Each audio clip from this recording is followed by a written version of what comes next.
Rồi, hello anh em. Chào mừng anh em đã quay trở lại với kênh của mình. Thì ngày hôm nay chúng ta sẽ lại tiếp tục quay trở lại tựa game Hogwarts Legacy. Rồi, hôm nay chúng ta hy vọng là sẽ gần end được game, hoặc là hy vọng hôm nay mà end được game luôn thì càng tốt, để chúng ta có thêm thời gian để cái gì đấy, để chúng ta có thêm cái gì đấy, để chúng ta có thêm thời gian múc thêm những con mới anh em ạ. Rồi, hy vọng là hôm nay là tôi sẽ phá đảo được cái game này. Còn không biết là hôm nay hay mai nữa, hôm nay hay là ngày kia nữa. Rồi, bắt đầu nhảy vào cái chuỗi nhiệm vụ chính thôi. Cái gì đây?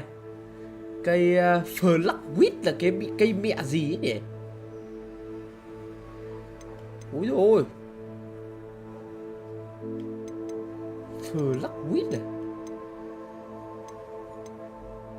Ở đây chúng ta học được phép mới này, Wingardium Leviosa. Sao cái quét này trông quen để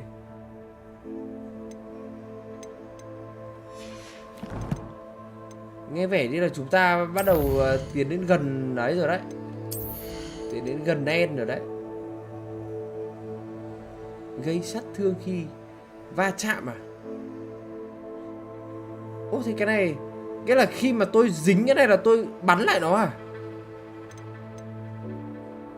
Hay là chúng ta mở thêm cái này để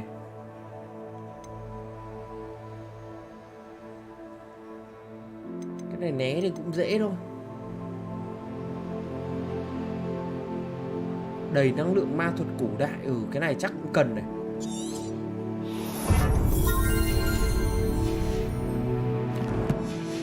Rồi, theo cái quét kia thôi. Bây giờ chạy theo quét kia đã, rồi tính tiếp. Đây, quét gì đây? Lớp học thiên văn anh em ạ. Rồi, đi ra cái quét này đã.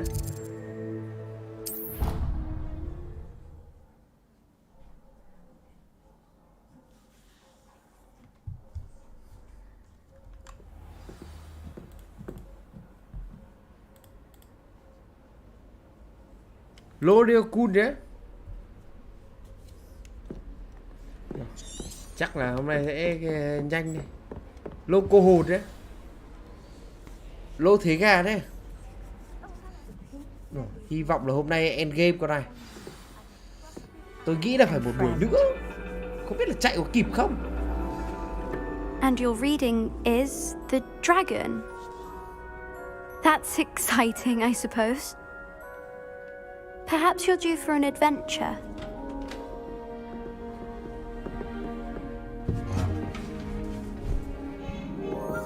Đấy, vào lớp thiên văn anh em ạ. Professor Shah. Astronomy is not divination. You won't find the mysteries of the cosmos charted out on your palms or at the bottom of your teacups. Alas, the heavens remain hazy to the starry-eyed. Now, if you were to devote yourselves to persistent and painstaking observation, you just might catch a glimpse. With that in mind, please take your telescopes. Tonight we will be on the observation deck. Dâm ý. Rồi, bây giờ bắt đầu là chạy lên đấy này. Học tarot này. Still don't have your own? You can't be the new student forever, you know. You can share with Mr. Takar. Gặp Timaka. Nhìn gì á? Here, I can adjust that for you. No, bring it into focus on your own.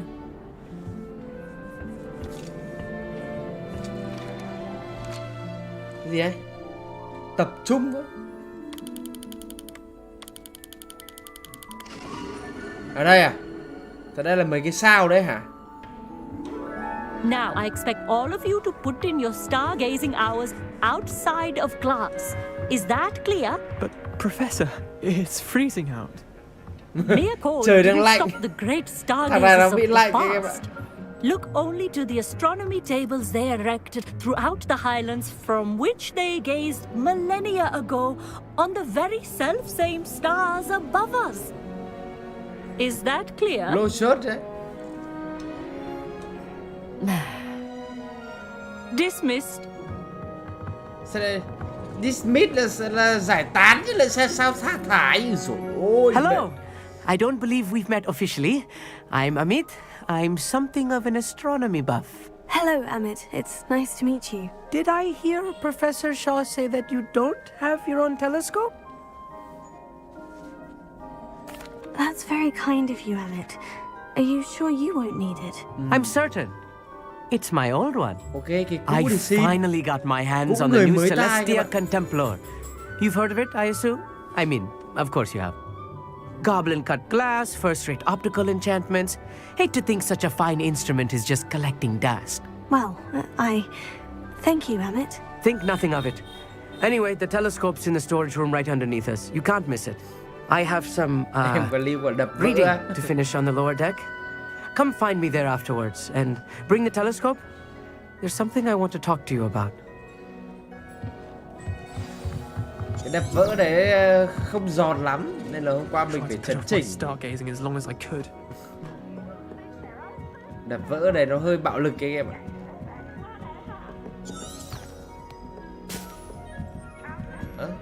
Dẫn lên trên à?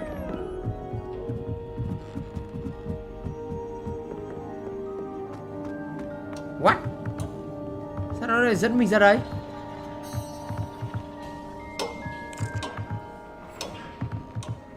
Tìm kính viễn vọng của Amit trong khu vực lưu trữ. Ở dưới à?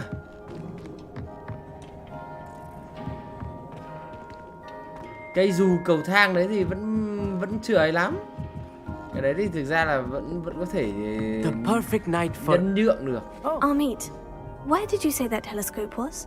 sitting in the storage room beneath the top deck. Look for the smaller set of stairs on the main observation deck. Thank you. Of course. Hurry back once you found it.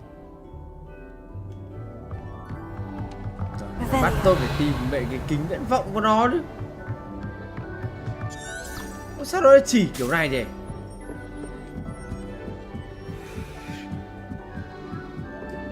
Nó vào ở dưới anh em ạ. Làm nào xuống?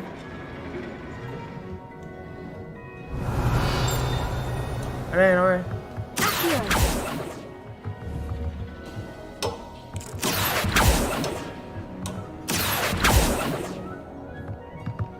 À ôi trời ơi, mẹ nó có ở đây ạ. Cứ nó có một cái đường con ở đây. Bố ai mà biết. This was his old telescope. Looks practically brand new. Cái gì ấy? Có cái gì ấy? Revelio.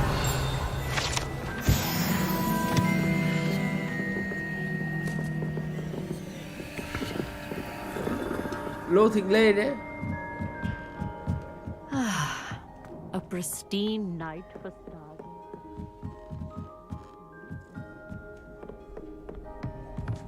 Sao Thịnh Lê nghe I quen have the quen? telescope. It's Liệu phải nicer than I là thầy expected. Thịnh như I mọi would khi not không? offer a prospective stargazer a third-rate lunoscope. But there is, something else. Yes. What is it? You remember those astronomy tables Shaw was going on about? It just so happens I've been reading up on them a little myself. And it seems there may be one right here at Hogwarts. I believe we could use it to find hidden constellations. And you need someone to help you find it. Tôi I biết do. là phân Are you tích in? nhưng mà tôi hỏi lại No cho one chắc. from the Tại Gobstones nhiều Club will khi go mà with đủ me. tên không biết Said được. they'd rather get spit at by a stone than... Well, they are cowards. Let us get moving while the stars are still out. I'll show you how to use that telescope once we get there.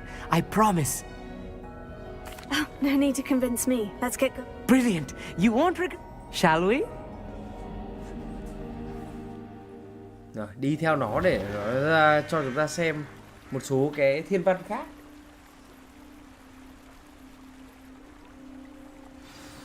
The table is on a castle wall ahead. Look for a stone platform, something that doesn't quite belong. We'll know it when we see it. Onwards we go. Some say the locations of the tables were originally marked by centaurs for ritual stargazing.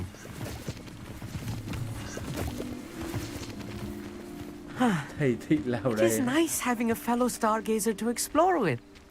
Happy to be here. It is good to leave the classroom now and then. Ô, sao nó It's dẫn not tôi vào that lâu đài creepy à? out here at night, Mấy is lâu đài it? này nghe cái như The kiểu thằng nó Gobstones Club Goblin are vậy. cowards. here I am, charging ahead. Why don't you lead the way? If you're sure. Thì nó bảo tôi dẫn đường á. Revelio.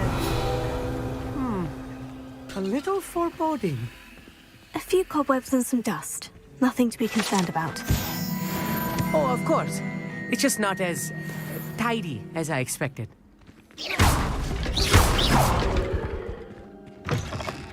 À, đi sang bên này à?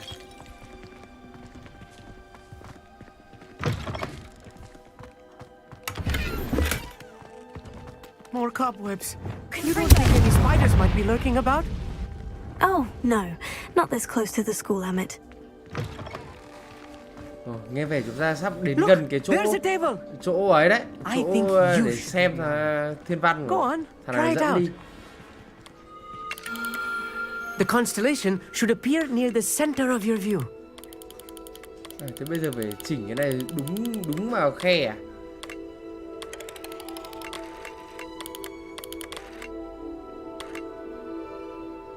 As soon as you've lined up the telescope, we will be able to fill out our star chart.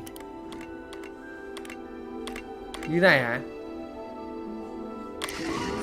Ui, chuẩn đấy.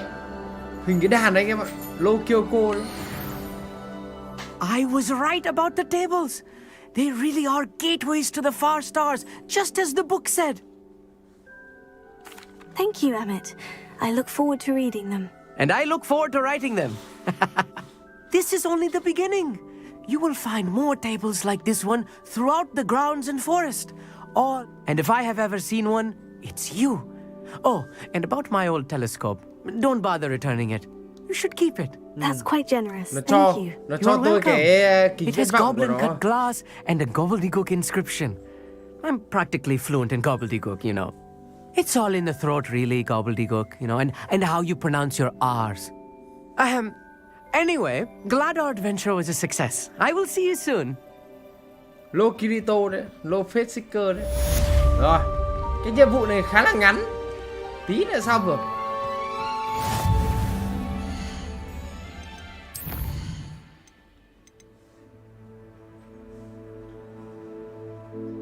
À, đây, nhiệm vụ với thằng ấy đây. Thằng Sebastian đây.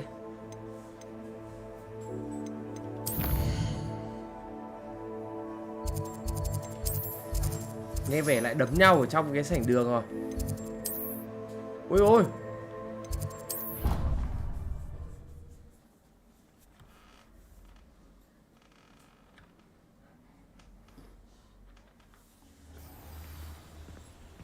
À chết.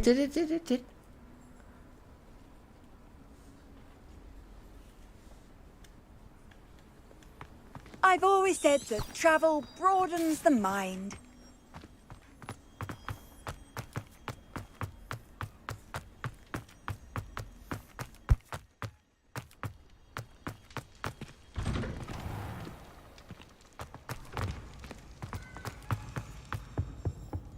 Nghe vẻ chạy theo cái này là chúng. Ôi thôi.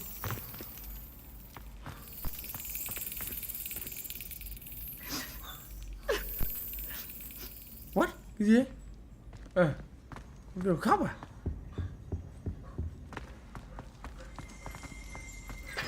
Đây rồi.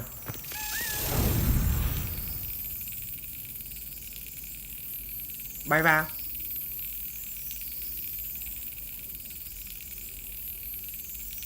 Bay vào đây. Úi dồi ôi, bẹt người ngay. Alohomora. Rồi, tôi sẽ xoay cái trong trước. Cái trong mà thầy nó xoay phát là ngon luôn anh em ạ.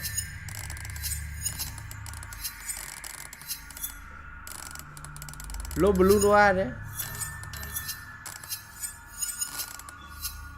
Sao không thể nó có động thái gì để về xoay chứ? À đây không? Đâu ấy?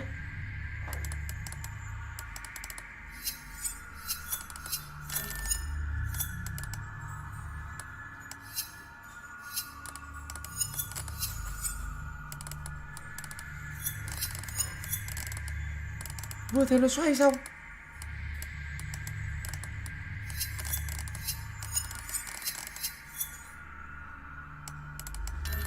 Đây rồi, đây rồi.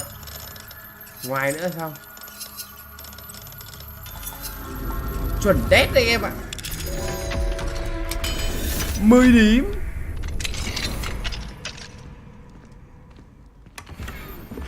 Revelio.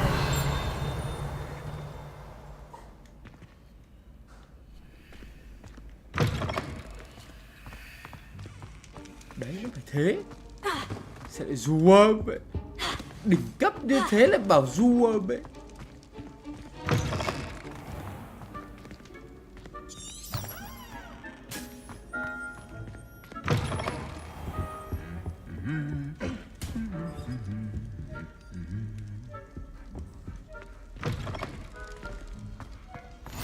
Có được tele ở đây luôn. Đây, hai đứa này cãi nhau. Anything to do with the dark art should be avoided. It's too risky. Anything to do with Salazar Slytherin is worth the risk. I can't agree. And I'll not say a word more. I'm sorry. Bây giờ tài năng của tôi I thì won't mấy give up. cái này tuổi gì. What were you and Ominous speaking about? He's being ridiculous. Apparently, Salazar Slytherin had a secret scriptorium here in Hogwarts. I reminded him that Anne needs a cure. This scriptorium could hold the answers we need.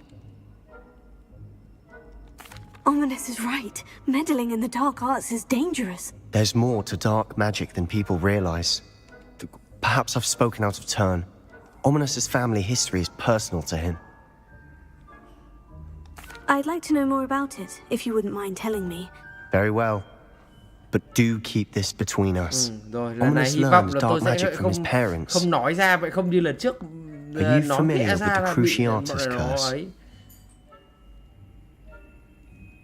Crucio, correct? The Cruciatus curse, also known as the torture curse. Apparently, his parents and older siblings had no qualms about casting it on Muggle. Ominous described the sound of the victims' cries as horrific, so the first time he was asked to cast it himself as a child. Ui, As thằng punishment, này, his family cast cái it on thằng him. Ominid ngày trước The là nó anguish đã was học so được bad phép that when thuật asked to hắc ám cast it rồi again, ạ. he relented. I have repeatedly assured Ominous that he did what he had to. How horrible. Poor Ominous, he was only a child. He shouldn't blame himself. After that incident, the rift between Ominous and his family only grew. That is until I came along. Every moment he isn't at Hogwarts, he's with us in Feldcroft. Ominous trusts me. And more often than not, he winds up listening to me.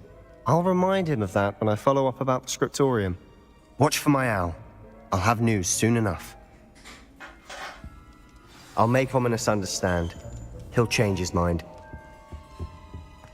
Rồi. Hy vọng là có cách để trị cái phép thuật hắc ám kia. Thằng Ominid nó biết anh em ạ. Trước là nó đã ấy rồi. Lohajimeru đấy.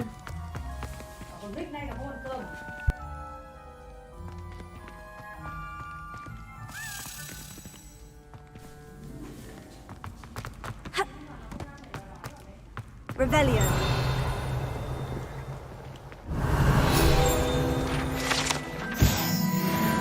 24/25 rồi. Đây, có con đấy.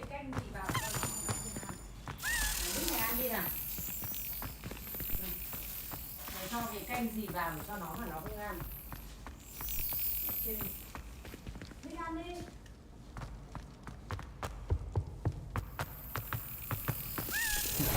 Mẹ tôi quan tâm chó hơn cả tôi này, chết rồi, không biết đâu mới là con đâu mới là con ghẻ. Trời ơi. Ôi rồi ôi mẹ. Chó bỏ ăn đó là trách.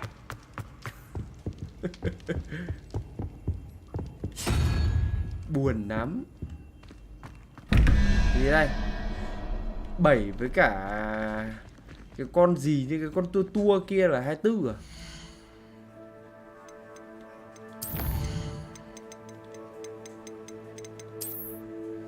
Tua 9. 7 9 là 16, 16 24 là 8. 8 là con nhện đây các bạn. Nhện đâu? Chắc là nhện ở bên này rồi.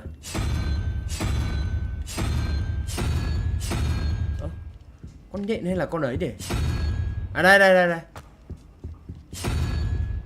Chuẩn luôn không? Xịt. Đấy, chuẩn đét.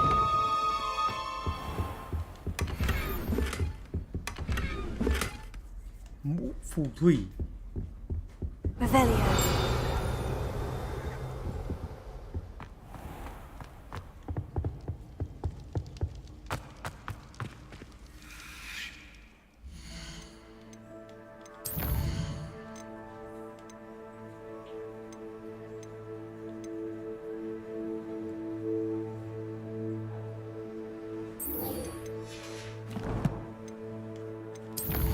Rồi, lại chạy ra Hogwarts rồi.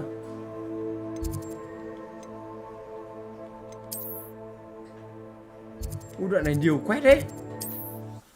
Vậy trong kia tận 2 quét liền ạ. Ui dồi ôi, mang cả chảo cơm vào trong nhà cho nó ăn. Đến You nay được can't chết imagine how inconvenient travel was before I invented blue house. Revelio.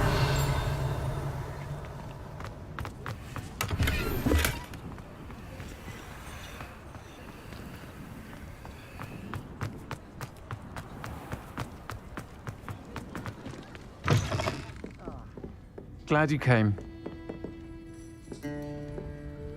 Hello, Serena. I received your owl. Hello, my friend. I did, thank you. We had a good conversation. Glad to hear it. I shan't ask for details, and I'll refrain from telling you to be careful yet. Of course.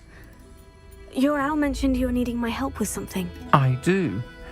I thought you might be just the person to do a favor. Giúp bạn của I bà don't này. believe I've met Mrs. Sprottle. She's lovely. Her late husband, Aidan, was a friend of my father's. In fact, I'd stayed with Dot and Aidan the summers I waited tables here as a student. I've seen her a few times since Aidan passed. I wonder if you might pop in and see her. She may need some help collecting ingredients for her supply. And you could retrieve something of mine. Okay, I'll try to go and see. It would mean the world to me. Aidan was bringing the box of letters to me when he was taken ill. You'll find the hamlet just north of Hogsmeade. Chắc là đưa cho bà kia. Please do give Dot my love.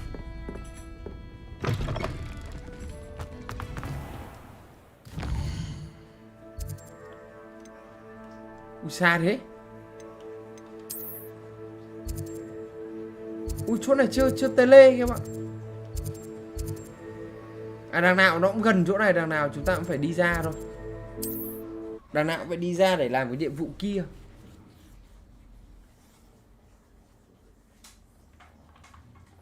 How nice to see you, my young friend. Một là buổi hôm nay, hai là buổi ngày mai nữa, buổi ngày kia.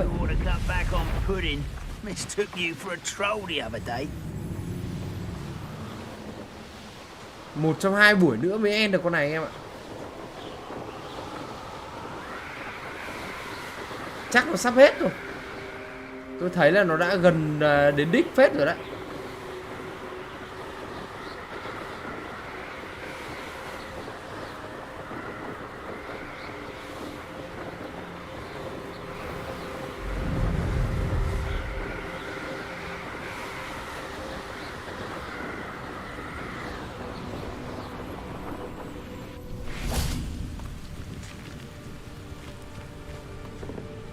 Revelio.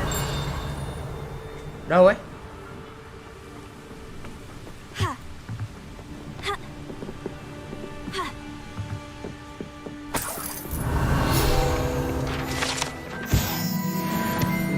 Sương 13 nhiệm vụ chính đang chứa đây speedrun á. Làm gì đến 13?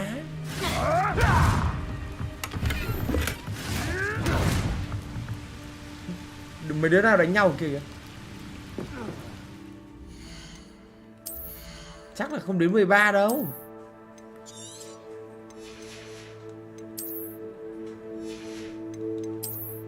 Quên nãy về không bán đồ để nhặt được toàn xác này.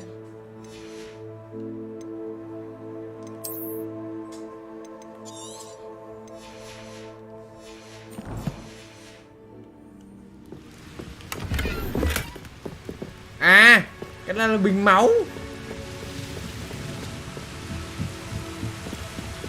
Đấy, đánh giỏi quá có mất bình máu nào. Upper Hogsfield. Now, where to find Mrs. Spruttle? What do we have here? Aloha Mora.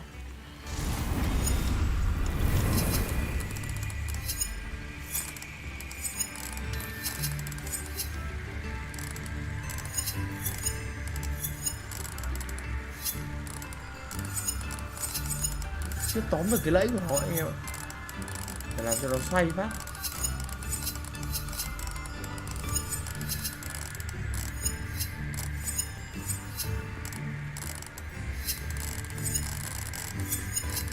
Chưa thấy cái động tĩnh gì về cái việc nó xoay nhỉ?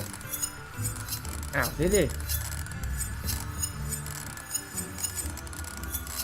Ủa, vậy sao khóa này mã hóa à? Xoay đi bạn.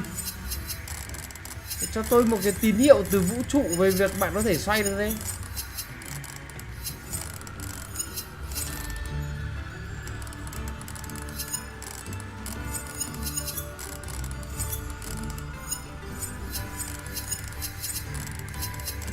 Sao tên đưa khóa này khó đấy.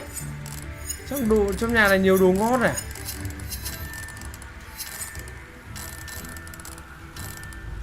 Từ từ.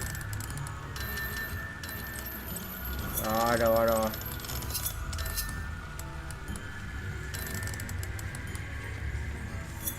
Trời, lệch tay.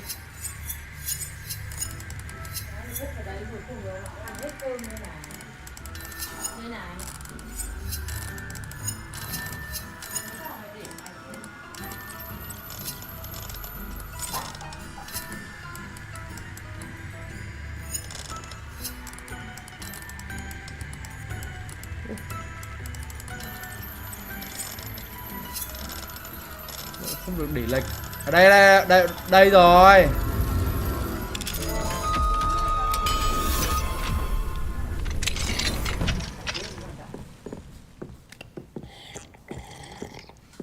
Revelio. Hóa ra vậy, trong cái nhà này có cái con ấy. Bảo sao. Từ từ anh em ạ, để đến tối đã. Đến tối để lấy con này. Mine now, demiguise.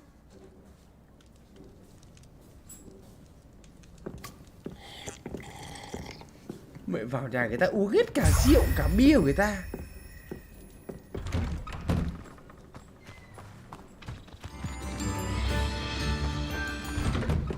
Mẹ tôi đang bảo là Revelio. cho thế mà nó cũng ăn hết cơm. Phải cho tận vào trong nhà. Phải cho cơm vào trong nhà để trước mặt nó mới ăn hết cơm. Đấy. Chó với chiếc đấy. Đấy. Shane Bardolph thought dark Buồn magic không? was the answer. I reckon Rookwood's played a hand in his disappearance. Chó sướng như tiên.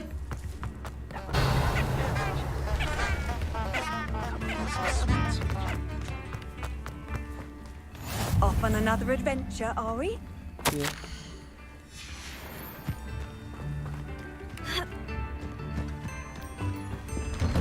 Revelio.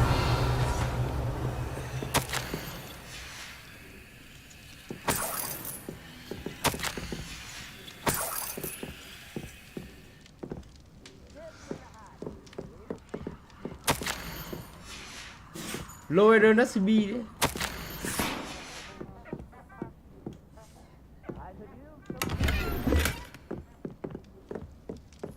Rồi, đây gọi là đi vào làng người ta ăn trộm, ăn cắp hết cái này đến cái khác. Bardolph Beaumont should have returned by now. Had by dark wizards he was. Hello, Mrs. Spruttle. Oh, dear Serona, a gem. She thought you might need help collecting ingredients for your Wiggenweld. And she's correct. Thuốc My máu hồi máu tôi có nhiều lắm. darling used to collect hawk lumps from... I'm sorry for your loss. Oh, thank you. Love of my life. A bit lost. If you wouldn't mind gathering some hawk lumps. Believe it or not, I have. Oh, thank you. How wonderful. Serona also mentioned.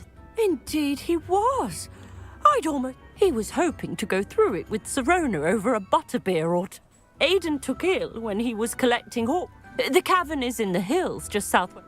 Rồi lại phải vào Thank trong you, cái hang Mrs. động Bottle. để lấy đồ của ấy rồi. Rồi ôi mẹ. Hope they know what they're doing. Cái gì đấy? Sao lại có cái mặt trăng Knowing our đấy? meat, he's likely studied here. À cái này hình như là để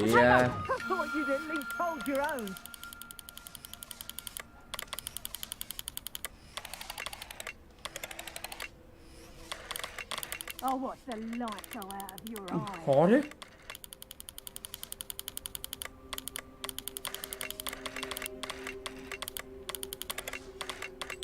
Đây hình như đúng khớp rồi đấy.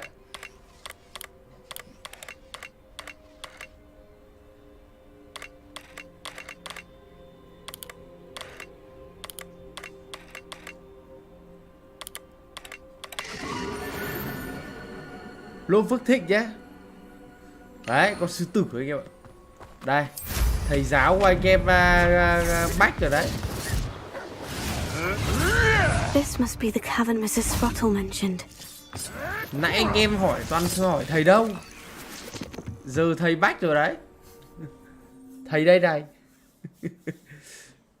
Mrs. Sprottle, but I still need to visit the cave to find Sirona's box of letters. Better have a look around. See about the horklumps and the box of letters. That's all the horklumps for now. Mrs. Sprottle should be pleased. Revelio. Confringo.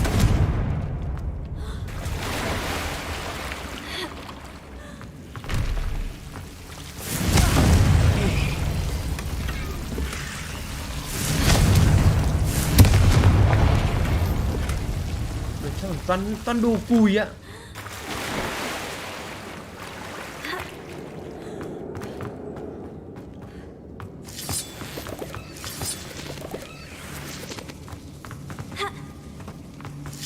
Revelio.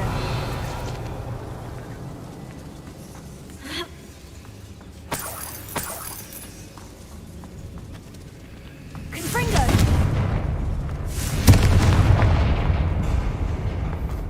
Ôi trời ơi, em muốn kia thì ca quá mới kinh chứ.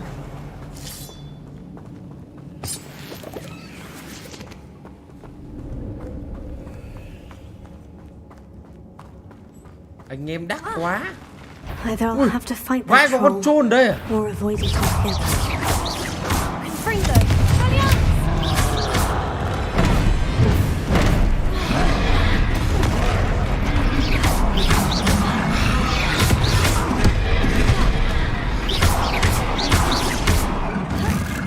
Này này này.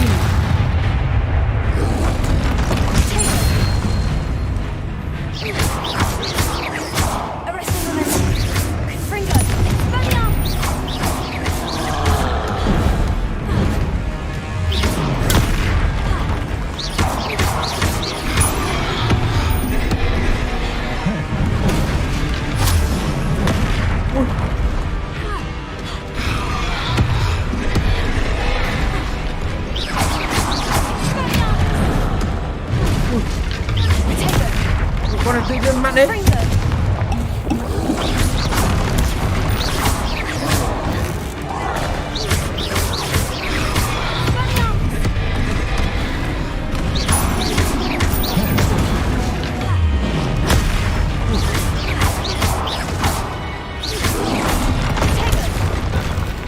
Bong bong.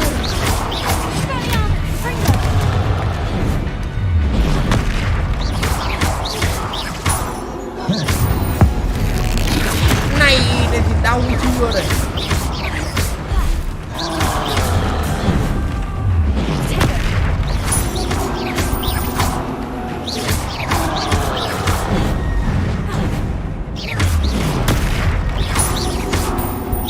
Trông đấy.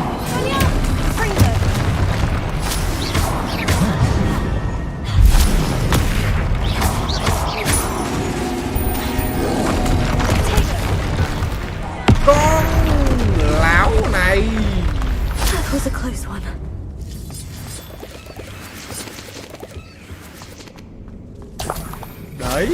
đỡ làm sao được, đánh làm sao được với tôi. Tuổi gì? Revelio.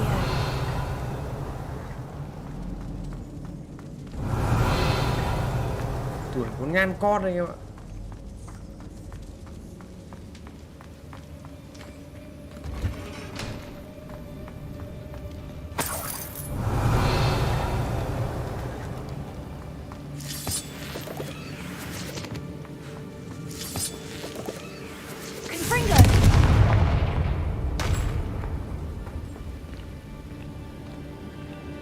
Ôi đây chỗ này còn mấy con sóc rồi.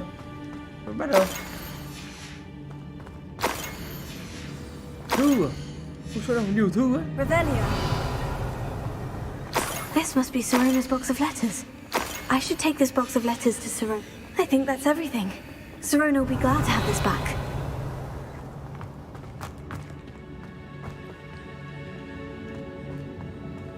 Ủa, ở đây nó có cái gì ý? Nó có cái gì đấy?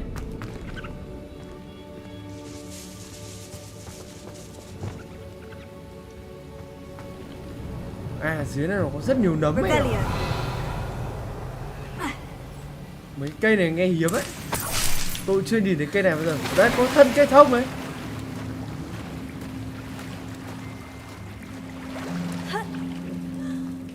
Ngon.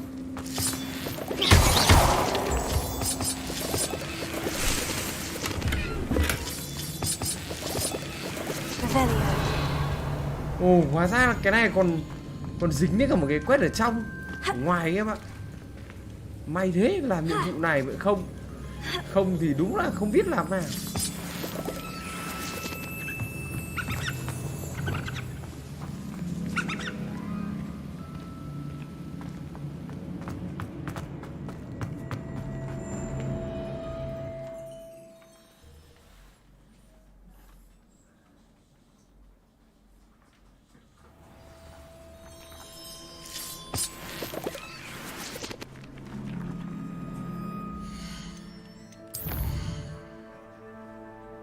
Này, đưa trả lại bà kia cái quét á.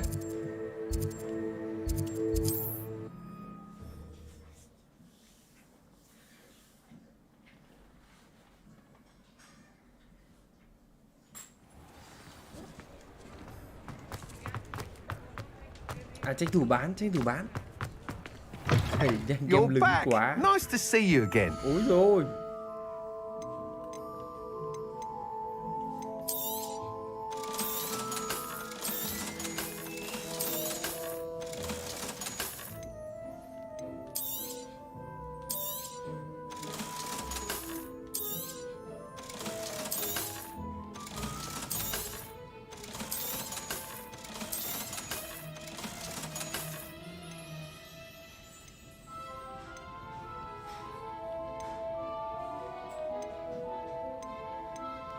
Mấy cái đồ này tuy ấy nhưng mà lại có ấy.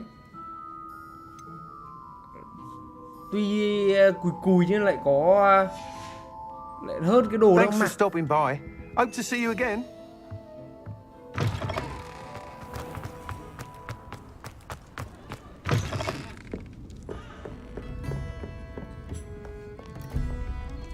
Hello, Serena. I was able to provide your friend, Mrs. Spot. Oh, thank you. I'm glad I could be of help. Mrs. Spot. Don't know what I'd have done without her and for returning this box of letters. Rồi, ta đã xong cái ấy rồi. Đưa trả lại cho đồ kỷ vật ngày xưa của bà này. Revelio.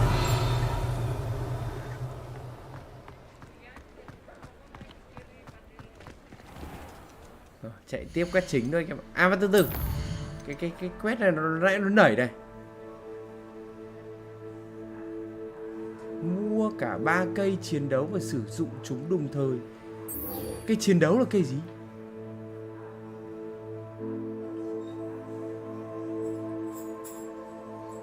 Muốn tôi thử nghiệm thực địa bắp cải Trung Quốc nhân sâm và xúc tu.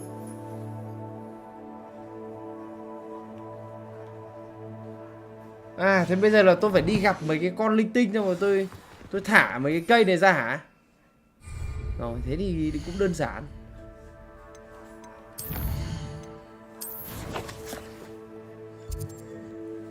Gặp xong thả ra thì đơn giản đâu. Tranh thủ lấy thêm cái quét nữa. Ui sao chỗ này nó làm quét thế.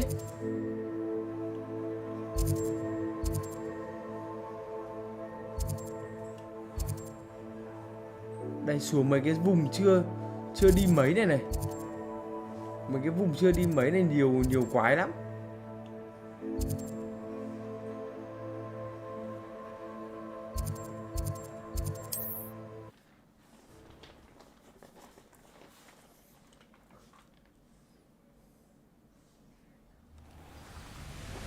Đấy, vừa nói xong vậy trước mặt có đây này. Đấy, trước mặt có đây này. Đã thế tôi sẽ vứt cái này ra. I've heard Centaur's quieter than you. You've nowhere to hide. Potato! Potato! Bloody little fool! You're a bit dodgy with your skills, aren't you, sweetheart? Ném cây ra đây. That goblin elm you pilfered. I want that back now. Potato! Amateur! Nice try! Đông thế. You haven't got a friend. No one's taking it. Coward! Incendio!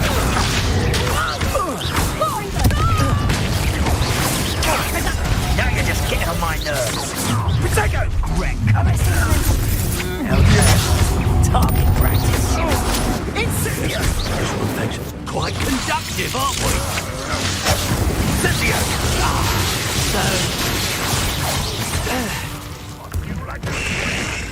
Cây đâu mọc ra. Expulso! Chance? Death from above! Can't petrify us all, you know. Surprise! Này thì bay màu rồi. Incendio! Này thì bay màu rồi. Này thì bay màu rồi. Thấy chưa?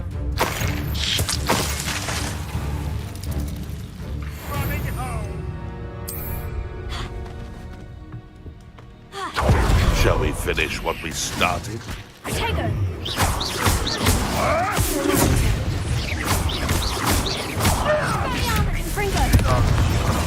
You dare slay one of my own! You! Đây đâu, cắn cùng. Đấy, bốc hơi ngay.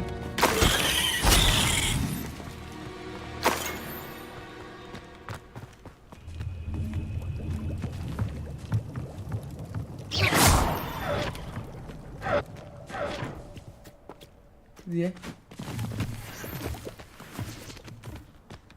Đông mà tưởng ăn được tôi à? Revelio. Đông thì cũng chỉ là quân số thôi.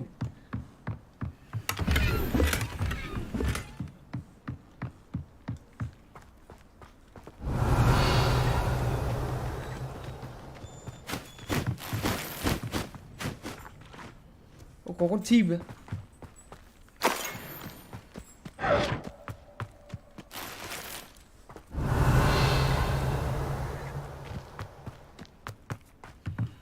Ô, thế mà sao không xong cái nhiệm vụ đấy nhỉ?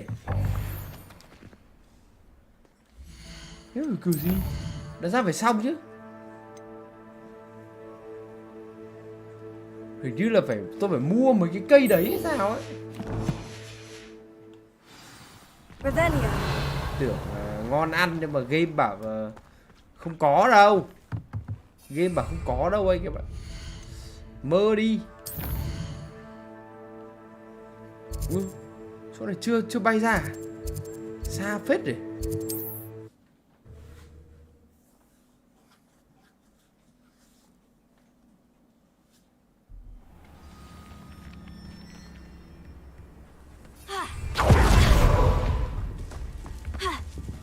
Shane Bardolph thought dark magic was the answer. I reckon. 400 mét nhưng mà trên đường này tôi nhớ như là còn có một cái điểm lưu nữa.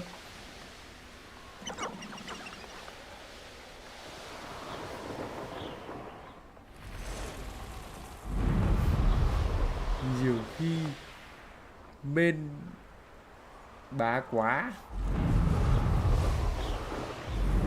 Tôi chơi giỏi quá, game lại kêu bên bá. Mẹ yếu hiểu kiểu gì. Thế là không được. Con mèo to thế. Con này chắc là ăn nhiều cá lắm.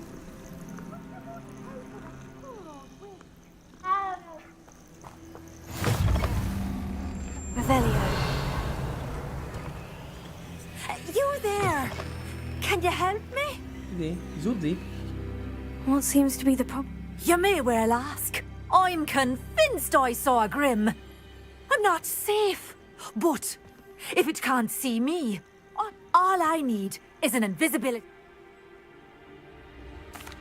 I'm afraid I'm all out. Safe. Careful. Mẹ nó đòi mẹ thuốc tàng hình grim, kìa. or whatever it has for. Mẹ giờ lấy đâu ra tàng hình? Thuốc này mẹ tôi đi mua mãi mới được đấy.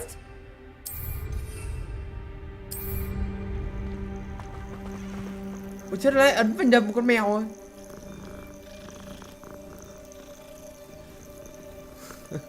À đây cũng bá nên lâu hơi quên mà. Mẹ, bá như thế tôi chơi vừa quá khét lẹt luôn. Sao bên mẹ bá được? Tôi bá kìa bạn. Who lived here, I wonder? Tôi bá thì bên nó mới bá.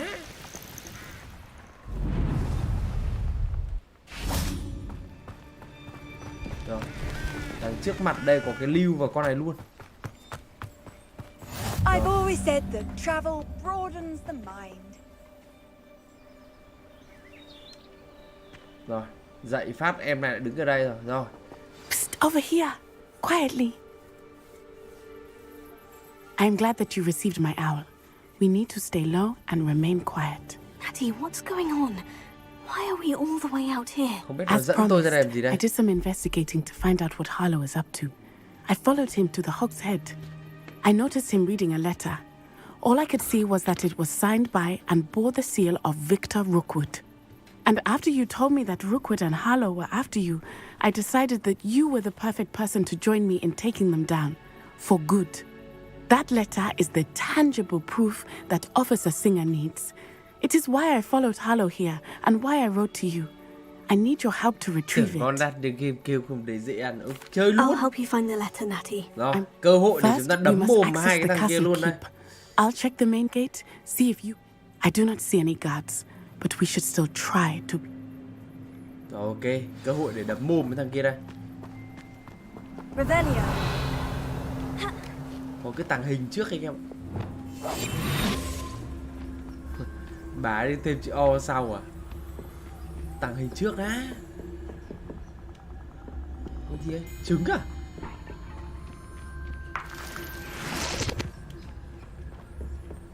Ôi sao con kia đi về thẳng vào đấy luôn?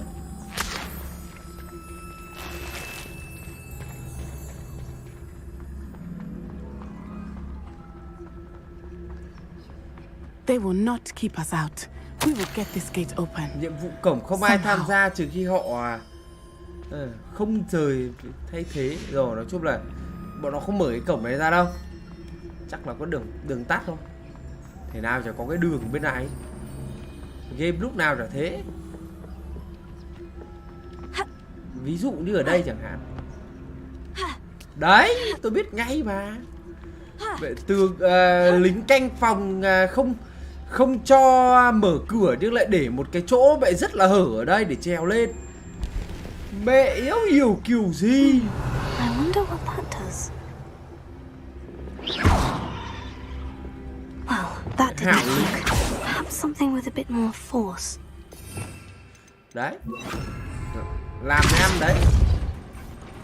That did it.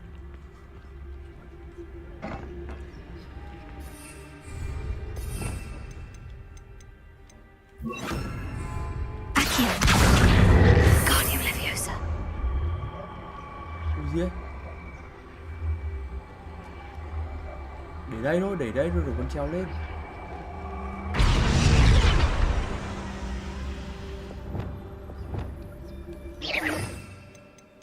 Đây đoạn này dùng cái phép nhẹ tựa lông hồng. Đó.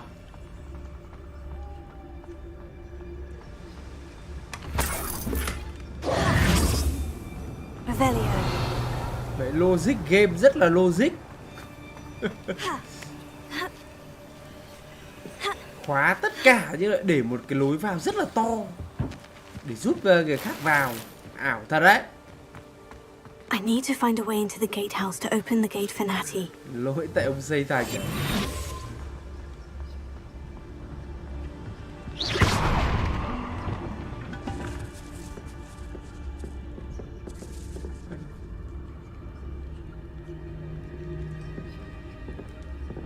Cái này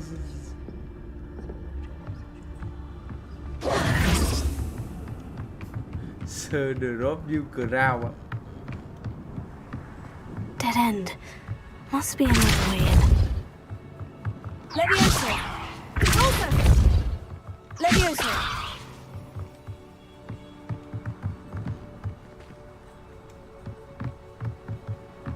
Rồi bây giờ chui vào được không này?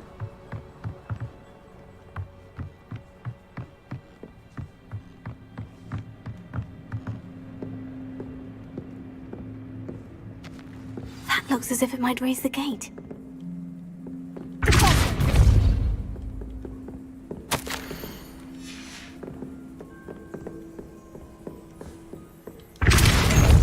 Đấy, mở được cổng thành chưa? Cho vài phát nữa đây.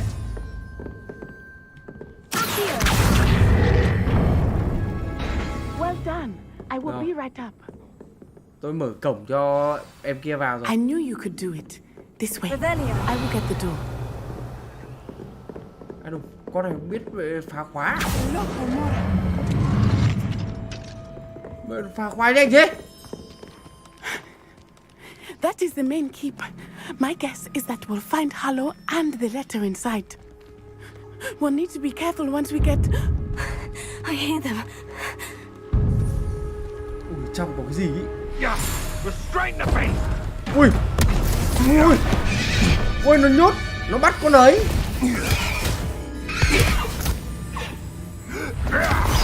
Mê, nó bắt con chim. Do you know that hippogriff? Get this thing back to now. Mê. Very well. New plan. I get the evidence and you free that hippogriff. Agreed? This is our chance. Go!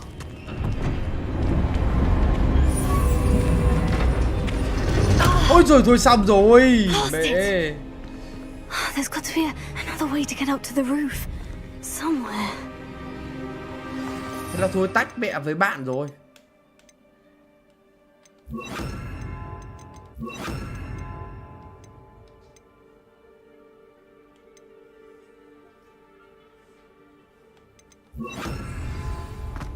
I hope Natty stays out of trouble.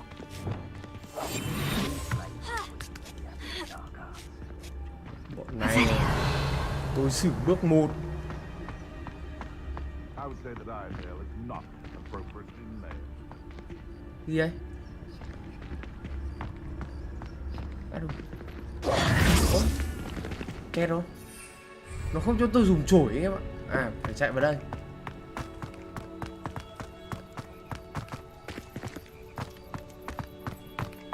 Ui, xa này mình nhảy lên được á.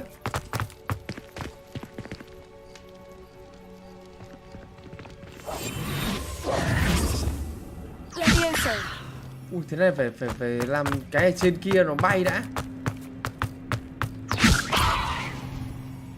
Còn có đẩy xuống. Rồi. Đây, bây giờ sẽ nhấc nó ra.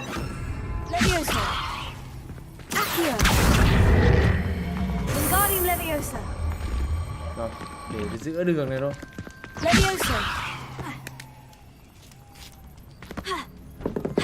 Not the safest place to sneak into.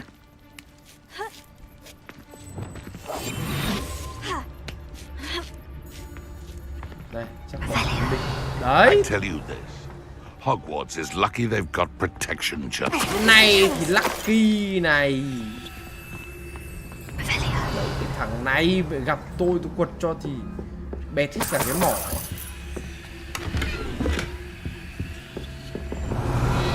Trên kia đông lắm anh em ạ.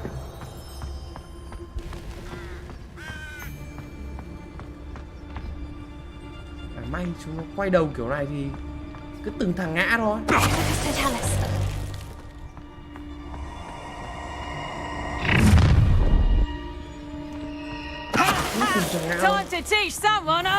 Cứ từng thằng ngã thôi.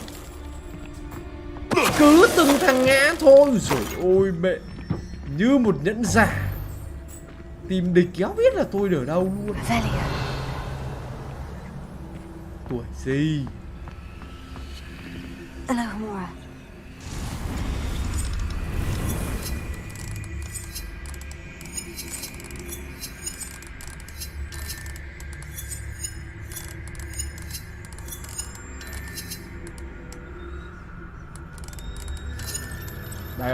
Đây một cái.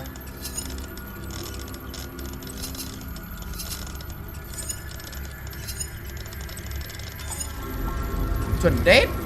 Sẽ lại hèn. Người ta gọi là ninja, cái bảo tôi hèn là thiếu làm gì.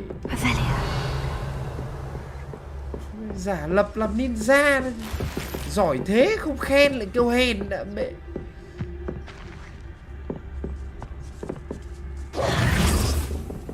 À đúng. How to lên đây rồi.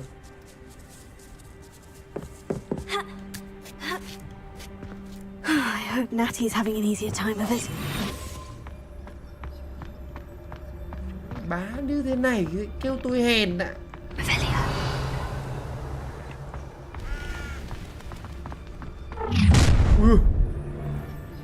You're going home in a wooden box. Gì ấy? Đâu là con nhìn thấy tôi đâu. Ui. Ui. Oh, I'm gonna enjoy this. Từ. Ra đây. Mày giỏi mày ra đây. Concentrate on the spoils we'll be leaving with.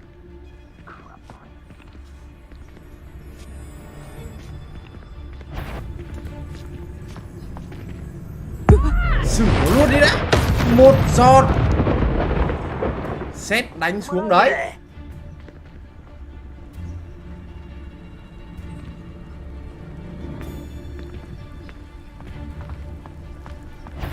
Hai cháu.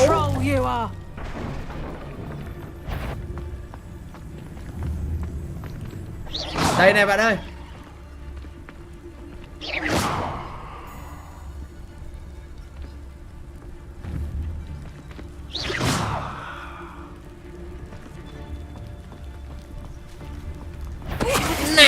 Này.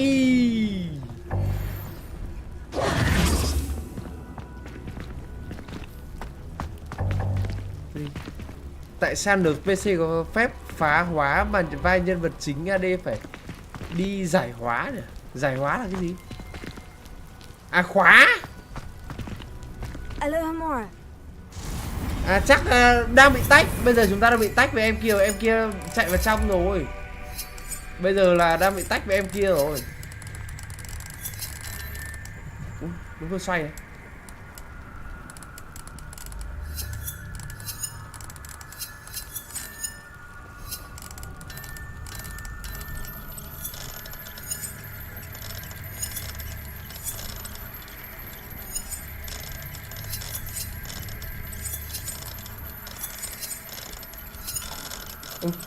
Cái này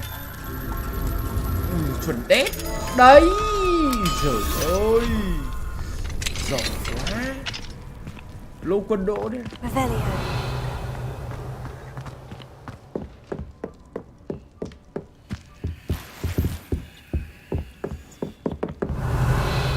Đập khóa luôn không giả. Mấy cái khóa ở đây tôi nghĩ là ém phép thuật hết rồi. Có dương giòn đâu mà như mớ rau ngoài chợ đâu mà dễ. Ô, có còn mấy con đấy này. Tôi giúp bọn này về. Rồi tôi sẽ giúp các bé này về nhà của tôi đã. Ở đây toàn bọn mẹ mất dạy thôi. Các em về với anh đi.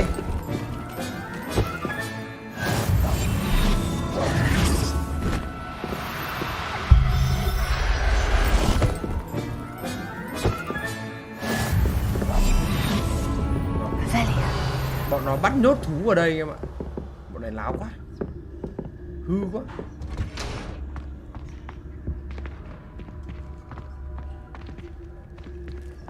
Lên mái nhà.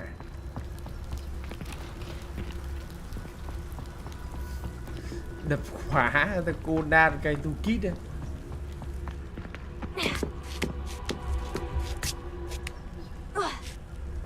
Game mà không có đâu. Đâu mà giờ lên kiểu gì cao thế. Cao thế.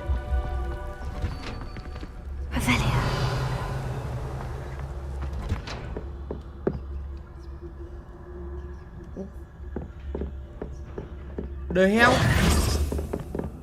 Cao thế thì lên kiểu gì. Trèo đây à?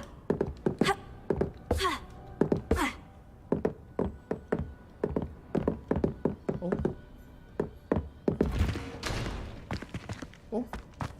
Tít ở trên cao kia gì? À, chỗ này.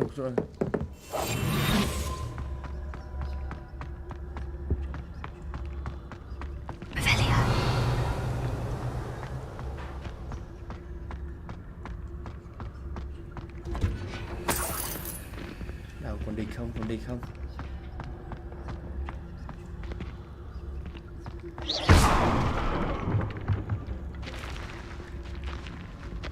Bên này có hòm này.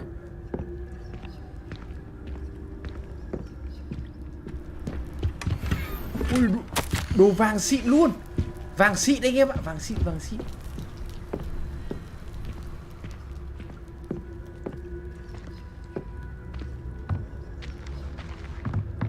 Tí về giám định sao? Ui, con ấy đây này. Hai con đây em ạ.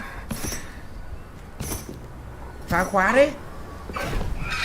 Khóa. Khóa, trời ơi, khóa. Come on. Khóa. Đấy, phải như thế chứ. Ui dồi, mẹ em này giỏi ấy. Một phát phá 3 khóa.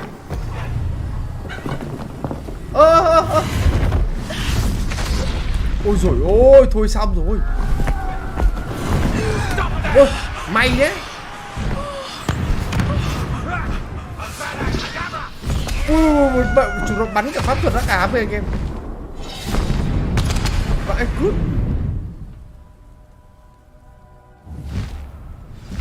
Ui, giờ được cưỡi à? Phê.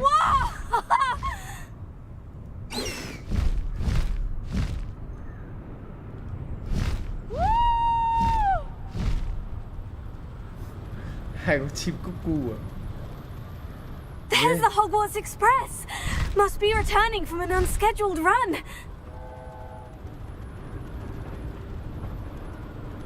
Một kia quả đấy nó cũng bắn cả phép thuật ác ám là cái Avalakha éo gì. Cái đòn như kiểu nếu mà ở trong Harry Potter là cái đòn gì khủng nhất của thằng Voldemort.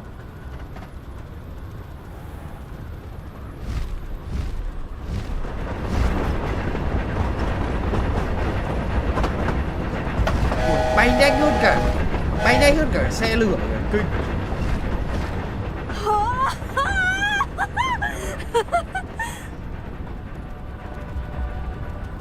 Phê anh I ạ. wonder if anyone can see us from the castle.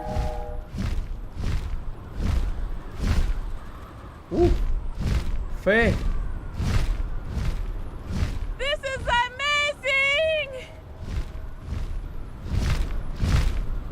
It's incredible, isn't it? Mẹ thế này mà có con này là pet thì bắt mắc ping, đỡ phải dùng chổi bay. Bay vào con này nhanh hơn chổi nhiều.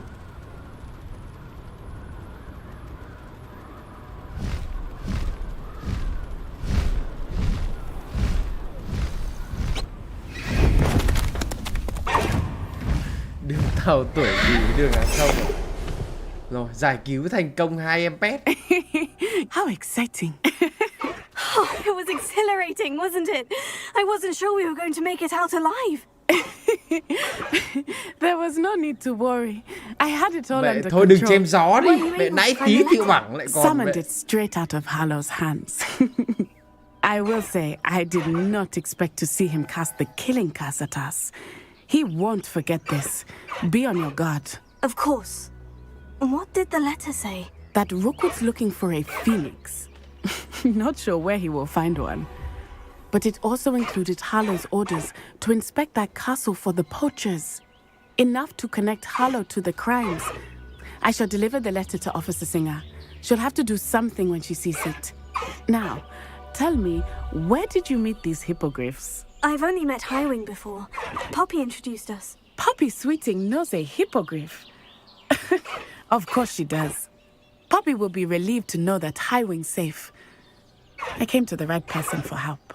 My mother will be worried. I must go. Seek me out soon. I shall have much to tell you. Nào. Ui. Lại bay tiếp à? Thầy đi mượn tiền bộ ngoại giao hay sao mà lâu thế? Ô, mục tiêu mới được mở khóa đây. Ô, nó cho tôi này anh em.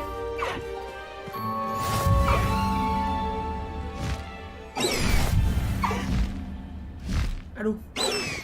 Xịn. Hạ đây, hạ cánh đi. I have learned of a wizard who is being harassed by Harlow.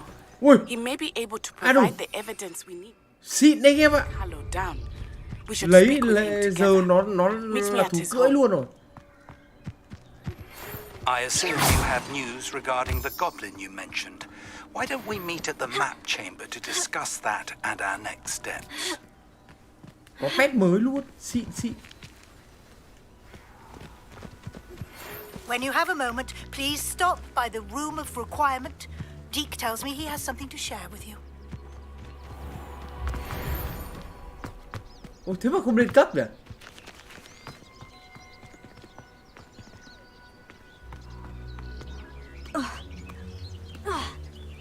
À, lại cái cột đá này. Cột đá này thì dễ không? Chắc là cái nhiệm vụ này thì khá là dễ.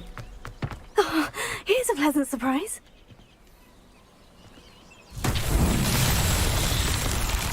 Confringo.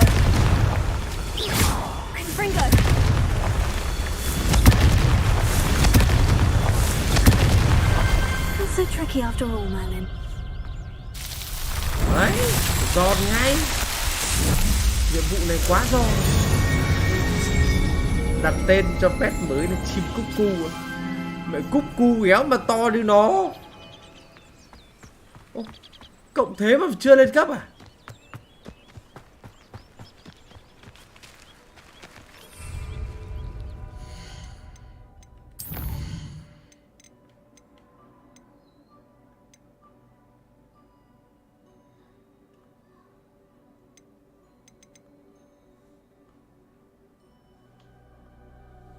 Đích muốn nói chuyện với tôi trong phòng yêu cầu à?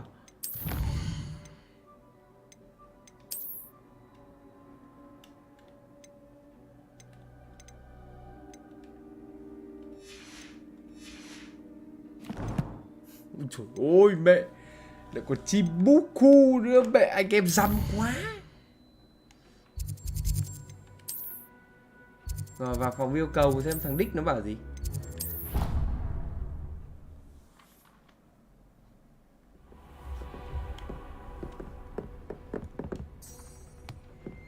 Deke would like to talk with you when you have a moment.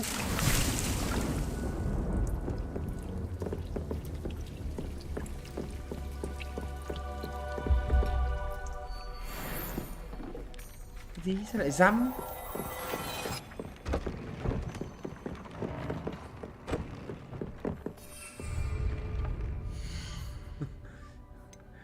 Vậy anh em dăm quá.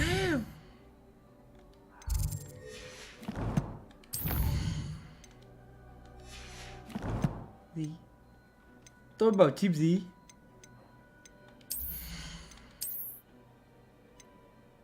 Ui cái này phòng thủ kinh kìa.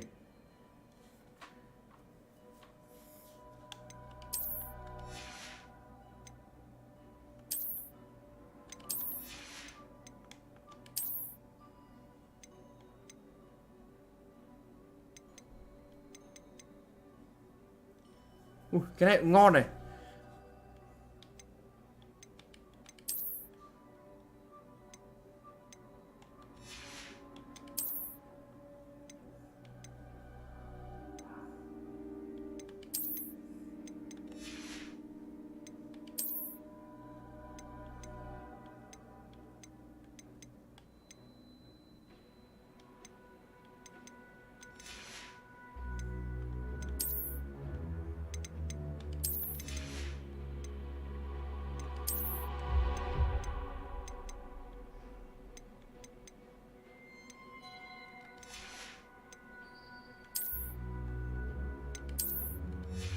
Rồi.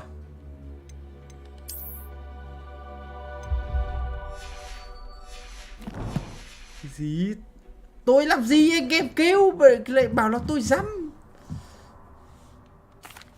Hello, Deke. Professor Weasley said you wanted to tell me more about the loom. Ah, hello. Yes, about that.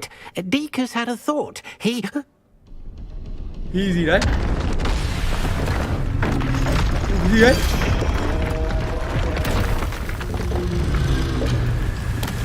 Ui, có cái gì ở đây này?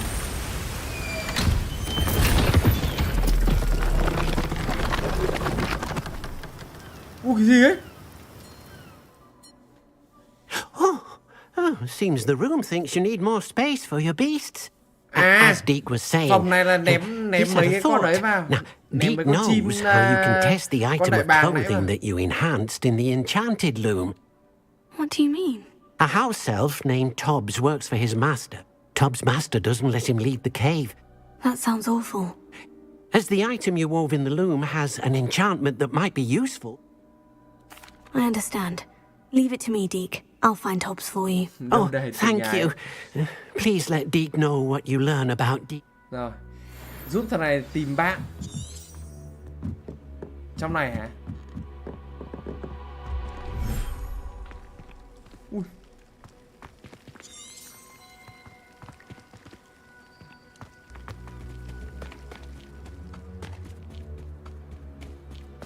Cái gì ấy? Sao tôi lại phóng ra đâu đây?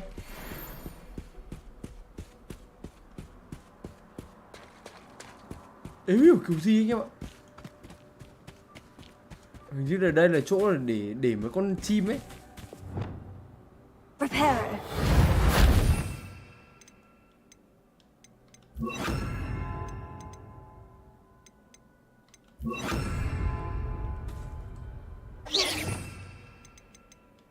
Đâu? Lấy ra con mấy con chim là cái gì nhỉ?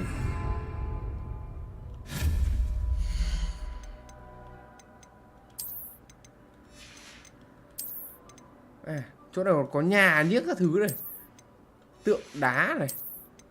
Chắc là đây là như kiểu là một cái chỗ để làm ấy cho bọn nó đấy, làm tổ.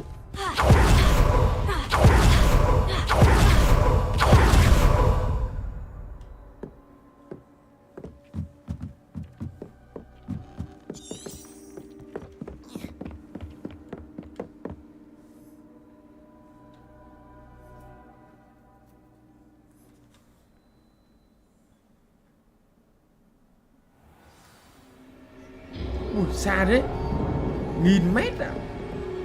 Cái gì?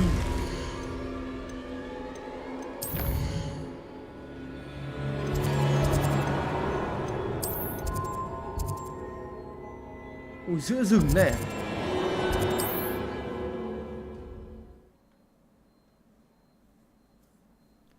Đi gần gần này chắc lấy ấy ra thôi, lấy chổi ra cho nó tiện. Con chim kia nổi bật quá, con chim kia to quá các bạn.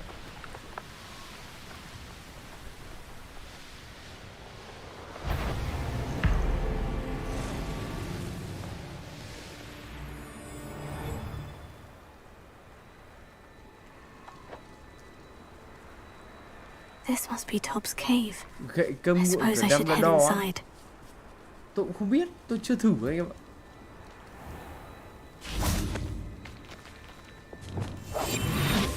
Không biết là tàng hình này đi và thọc đít mà con nhện được không?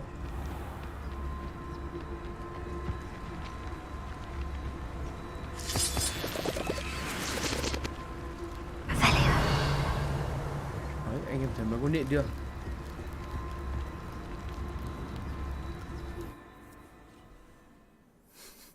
Trời, trà đau lắm á. Ở trong này chưa gì nữa, đầy hình đầu lâu, xương chéo các thứ luôn.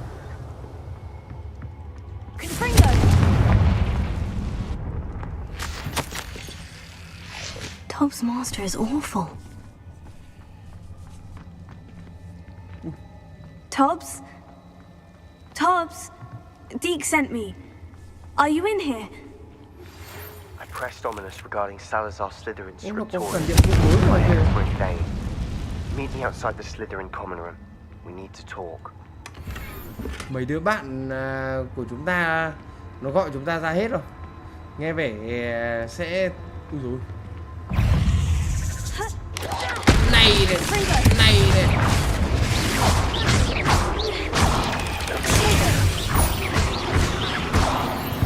Lúc này. Revelio.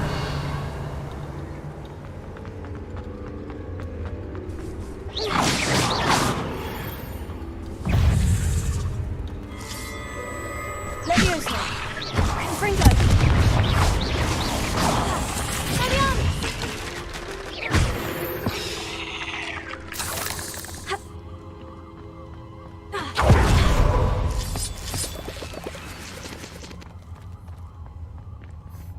À đây cầm đũa đó thành Harry Potter thứ hai á. Hiện giờ đang là Harry Potter.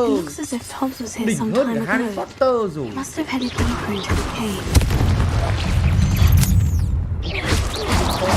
Nhện con.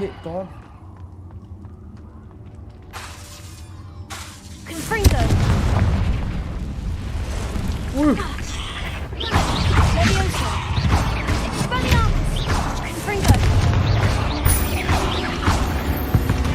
Láo à. Tập này ra gặp tôi thì chỉ có chết thôi.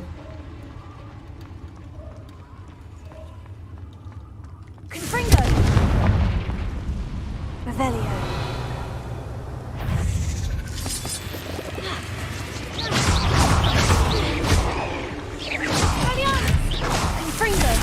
À nó chui ra đấy.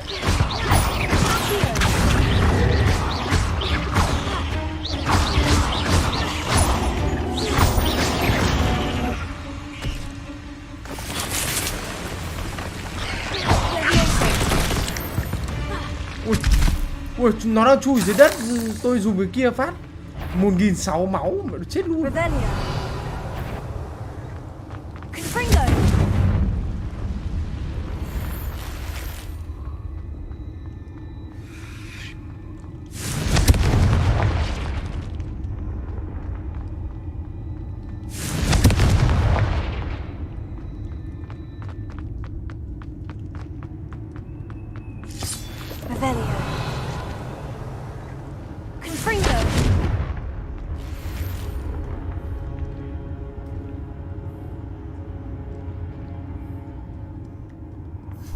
Rủ tấm bạn đi đá phỏ, khuyên sớm có người yêu đi.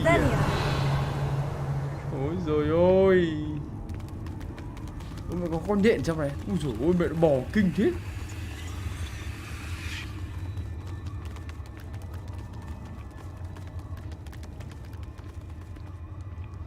Người ta gọi đấy là niềm đau x2 đấy.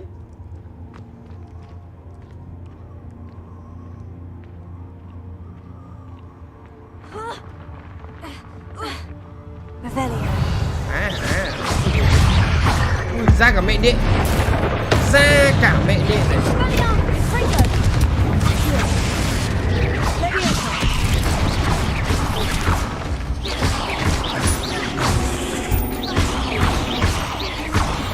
Đấy, mẹ điện to, điện bé của chúng tôi này.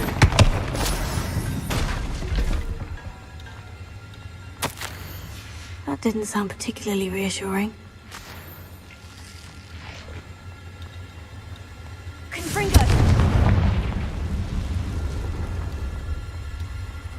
Các vị hảo hán chỉ cách có gậy cơm nguội à? Ôi lên cấp 24 rồi.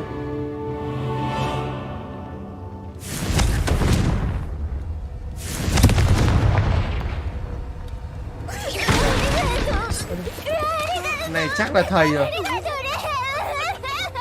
Đấy, biết ngay như mà. các em đã BT hai con cúc cu là hai con chim có con cu nên The Si gọi là con chim cúc cu, bởi Vegeta kêu con chim cúc cu là tại vì nó có con cu mà có con cu Miss gọi là con cúc cu. Kiến thức kỳ lạ đã được tiếp thu. Bài này tôi không học nổi.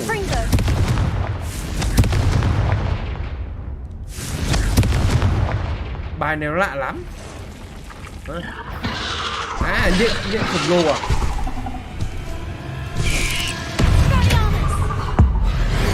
Cho mày này.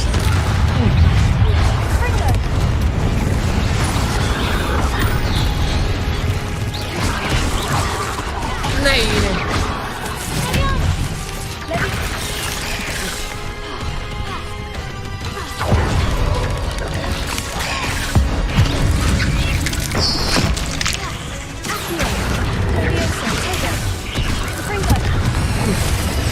Hơi đông nhỉ.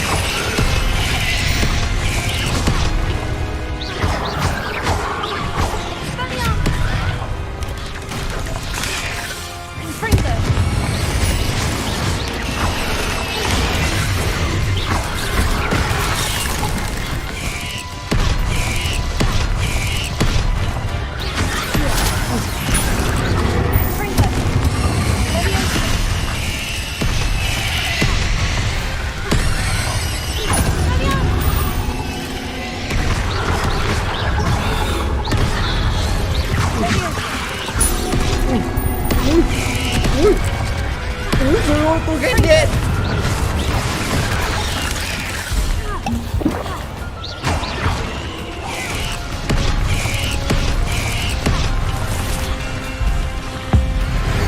Con nhện nữa, con lợn nhện này. Cho nó cái nữa đây. Này này, mày to này.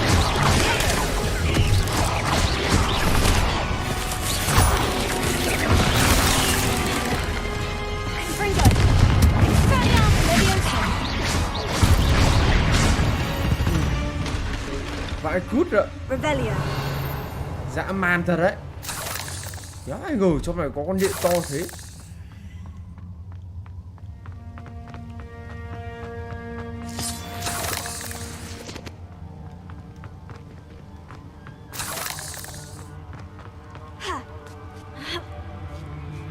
Con nhện để trâu ấy. Mỗi khi mấy con nhện kia tôi bắn nó phát là hẹo rồi. Con vừa xong vậy trâu lắm.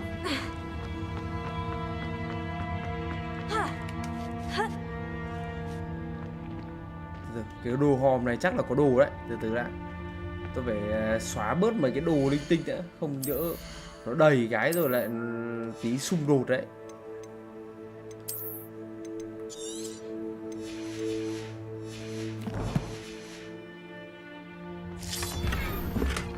Ôi mẹ, đồ thế này thì thả. Mẹ, đồ trắng à. Đâu?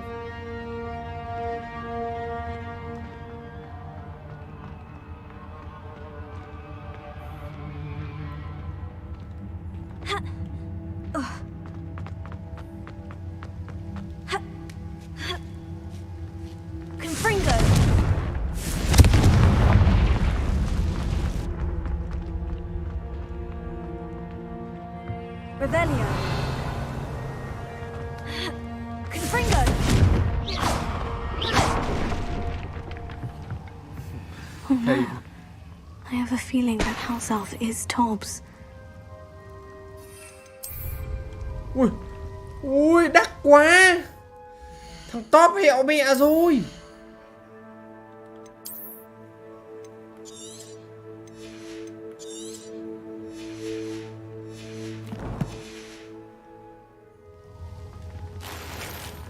Mê, thằng Top đây này. Thưa ngài, nếu ngài tìm về thi thể Top thì con nhện lớn quá đáng. Top đã làm ngài thất vọng, xứng đáng với hình phạt này. Top cảm thấy yếu đuối, buồn ngủ. Top phải. Ui dồi ôi, chết bịa rồi. Poor Tobbs. Left here alone with the spiders.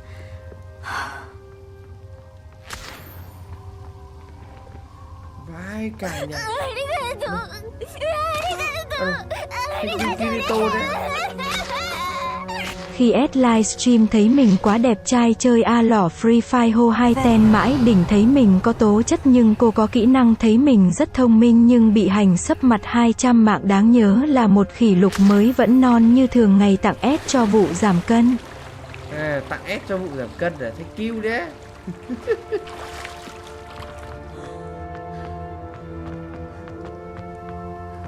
Giảm cân xong bỗng thấy mình quá đẹp trai à?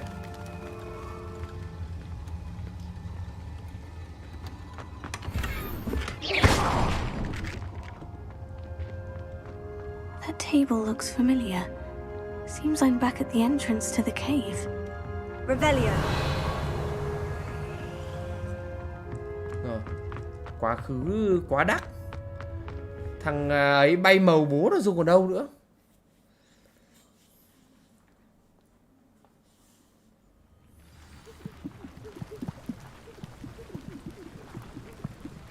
Tội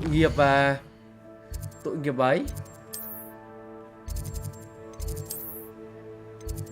Người bạn của thằng Dick bay màu rồi anh em ạ.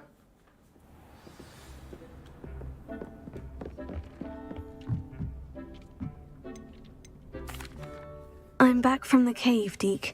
Wonderful. Deke hopes you gave Deke's best to Tobbs.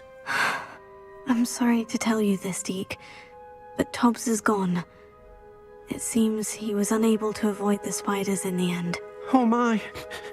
Deke was afraid of this, alone in that cave for so long. Oh, poor Tobbs. Deke and Tobbs once shared the same master. When he died, we were separated. Deke always wished Tobbs had been sent to Hogwarts too. Deke feels lucky to serve such kind witches and wizards like you. Thằng Top kia nó phục vụ cho một cái ông khác. Thế là ông bị bắt nó vào hang động đấy em ạ. Thằng kia ác quá. I'm truly sorry about your friend, Deke. Thank you. You are very kind. Deke could use some time alone to think, if that's all right. Tội nghiệp người bạn của Dick bay màu rồi.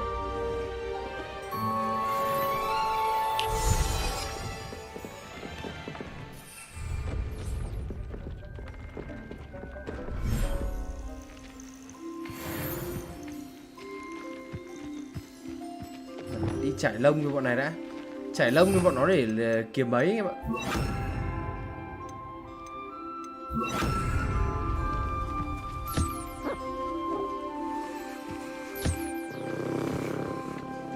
Đâu còn con chim đâu.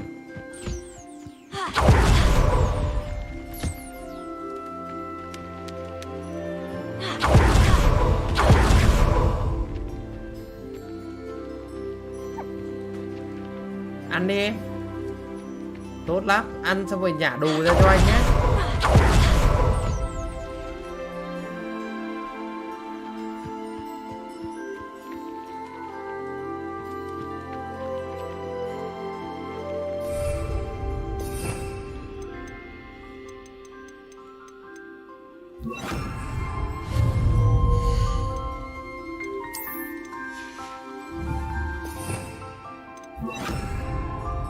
Đây, xin cái bộ lông xù.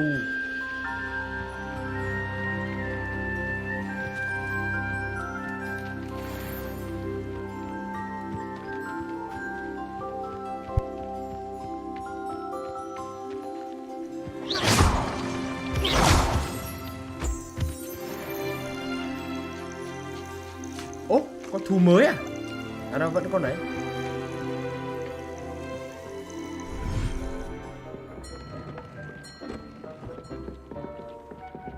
Cái gì? Donate 2 cái mất tiêu á. Lơ mau.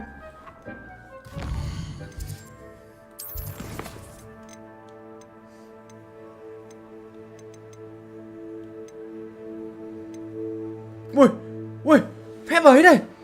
Phép Crucio này. Phép cấp cao. Ma thuật đắc áp anh em ơi. Múc gấp.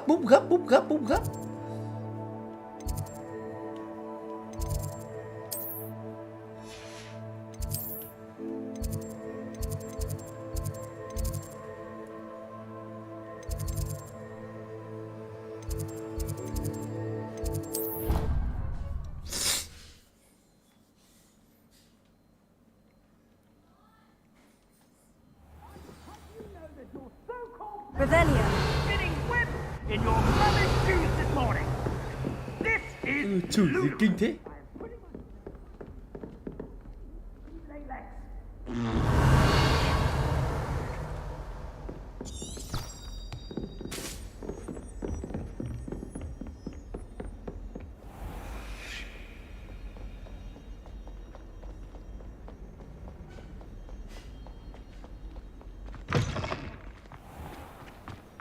À, nó bị nó tính là spam à? Quá đắt.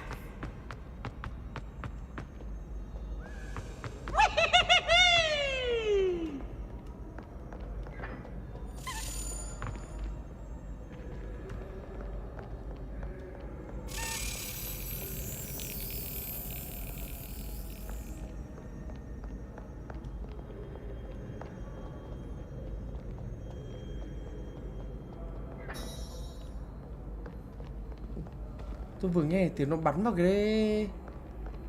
vào cái nào đấy như kiểu cái ấy. Revelio. À đây.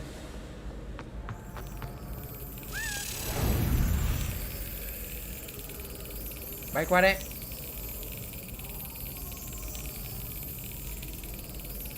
Brilliant.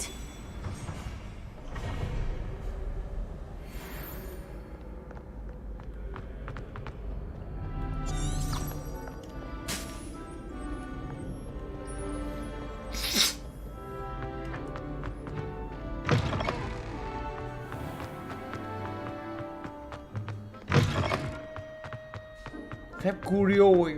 Phép này ngon đấy. Phép này ma thuật đắc ám. Múc gấp.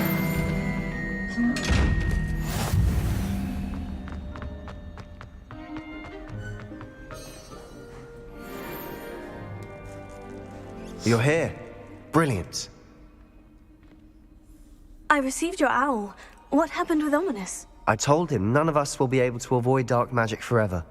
So the more we know about Salazar Slytherin and the dark arts, the better prepared.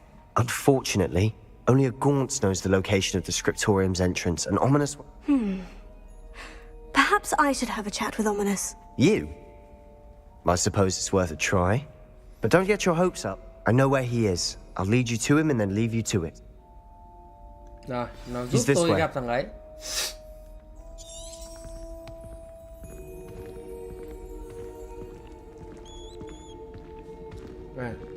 Maya đi, hôm trước em chơi tầng 1 đấy. Although that hasn't stopped us before. Strictly speaking, it has. We were caught. Damned poltergeist. Such a nuisance. Nghe vẻ lần này tầng 1 khoai nhiều anh em khóc thét để. Nếu mà tầng 1 thì lại dễ anh em ạ. Tầng 1 thì chúng ta đổi team là cũng đi nó lại cũng đơn giản hơn là đi tầng 3. Đi từ tầng 3 nó mất thời gian.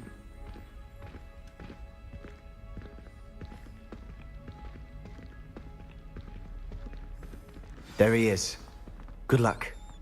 Đây, tôi sẽ thuyết phục thằng Ominid. What are you doing here? Hello, Ominous.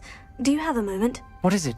What have you and Sebastian been up to now? Please, Ominous. I confided in you before about... Sebastian simply wanted me to have a safe place to practice some spells, to try and catch up to the other 5th year. I suppose that makes sense. It's just Sebastian's been pestering me lately about... Don't tell me he's still going on about... What was it? Scriptorium? He told you about that? He did. We were talking about Hogwarts founders and he mentioned it. Yes, well, he seems to think it contains the answer to saving Anne. I think it's likely full of dark magic that is better left un... Wait, you've never been inside? Of course not. I only know about it because of my favourite aunt, Noctua. She thought like I do. Didn't agree with the family on the use of dark magic.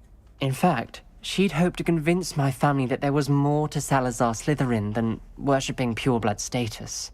She'd heard of this scriptorium and thought its contents might shed some light on him. She even found the secret entrance in this very She wrote regularly to my father about her efforts to gain access. I'm sorry about your aunt. Rồi. Don't you want to find out what happened to her? Aunt Noctua went down this path with good intentions and lost her life. I don't want the same to happen again. You don't know that history will repeat itself. Besides, you said your aunt thought like you. This could honor her memory. Get you answers about Slytherin, and Sebastian answers for Anne. Your aunt pursued this alone. We could do it together. I see what you've done here, and I confess, you've convinced me. I didn't think it possible. Very well. I shall tell you what I know. Fetch Sebastian, I'll wait. I hope we don't regret this. Sebastian, over here. These tôi braziers thuyết phục grant được thành công access thằng to kia the rồi. scriptorium. Now you'll share? You wouldn't tell me when I practically begged. Đâu để vứt bớt mấy cái đồ xanh lè đi anh em ạ.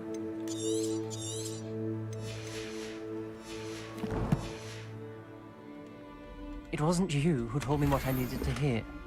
Opening the entrance has something to do with threes. Well, Revelio. 3 heads are better than 1. It's 2 heads are better than 1. And by that logic, 3 is better than 2. Simple mathematics, Ominous. Cái gì? Sao là có mấy con rắn ở trên này là sao? Confringo.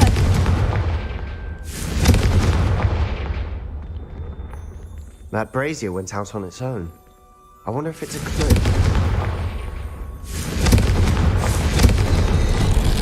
Something's happening. Anu! I hope Đấy, we're ready giỏi for this. chưa?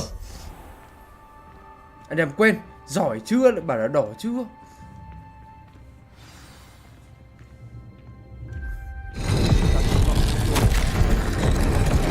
Chứng minh quan điểm mình không cần sử dụng ma thuật hắc ám. Như gia đình tôi hướng dẫn khi đến phòng thư tịch. Đây là Noctua là gì của A thằng này journal đây? entry, signed by Noctua Gaunt. Gaunt? Ominous. Family was here. I know. She was my aunt. Đây, cái này phải dùng Reparo rồi. You knew? Didn't tell me? The rubble formed a relief. Facing a snake. That must be the voice I hear.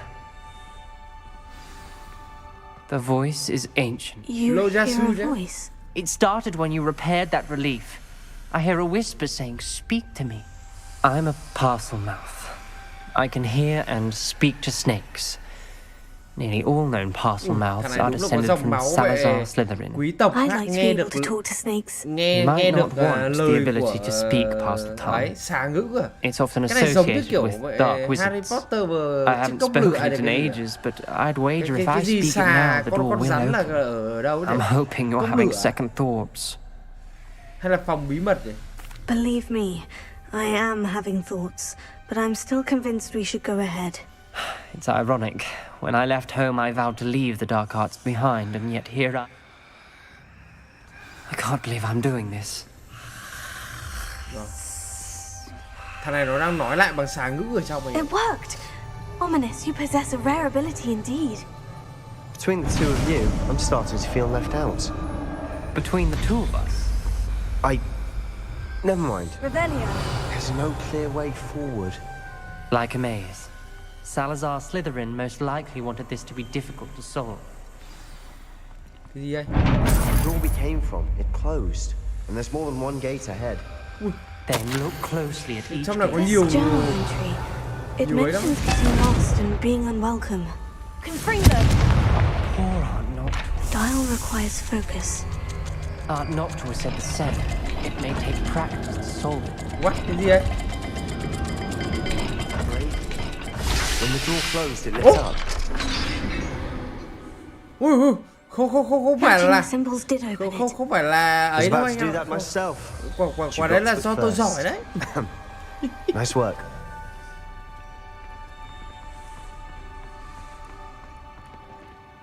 Revelio.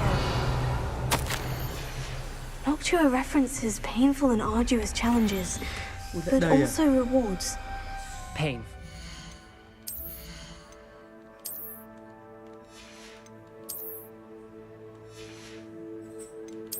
Chắc phải 80% đấy. Tôi cũng đoán tầm ý. Sâu phết rồi đấy.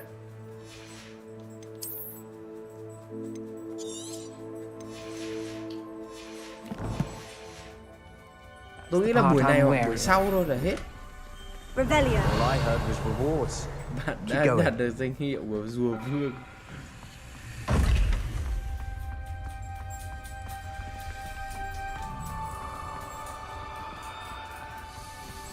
Another gate. Seems Slytherin like to play games. Must run in the family. Look in a mirror, Sebastian.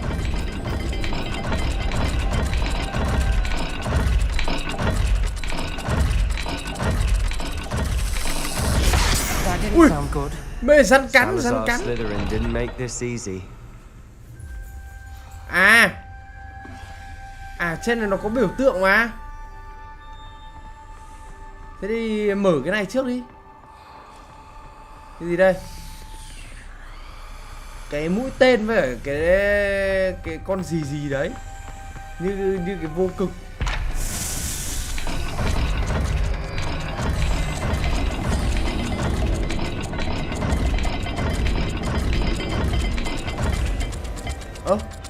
Đúng rồi mà.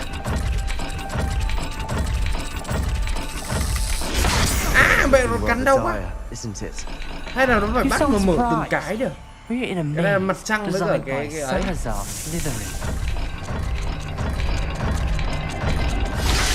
Rồi, nó bắt mở từng cái.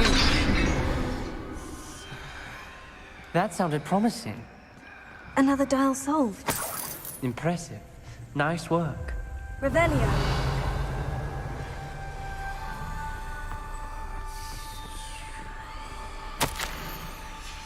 Ominous. Your aunt wanted to change your family's traditions. She did. And she was my favorite person in the world. Bên kia là cái gì nhỉ? Tự nhiên tôi quên. Nòng nọc với cả ấy đấy vậy. Not the welcoming sort, was he? Đúng rồi, nòng nọc. Ui dồi ôi, quá giỏi luôn. Excellent work. We're another step closer to the scriptorium.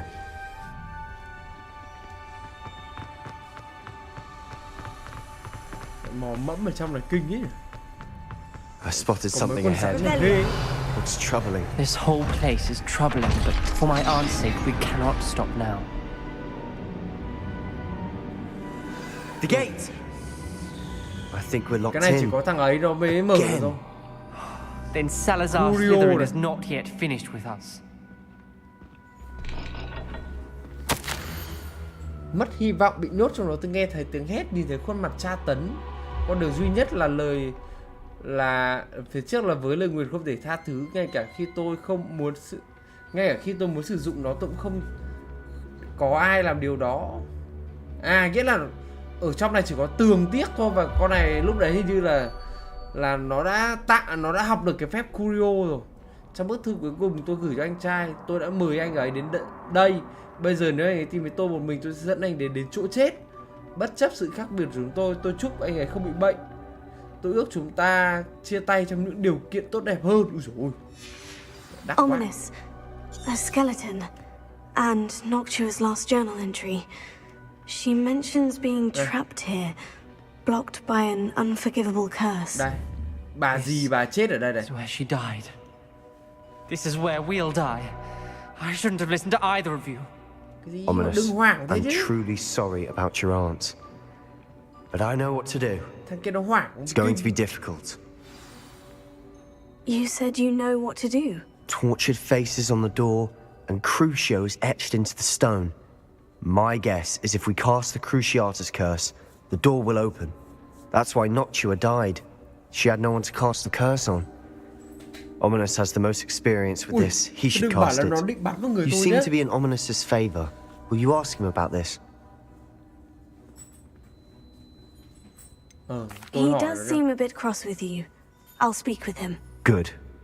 Work your magic, so to speak. Wish we had some liquid luck. All of this could have been avoided.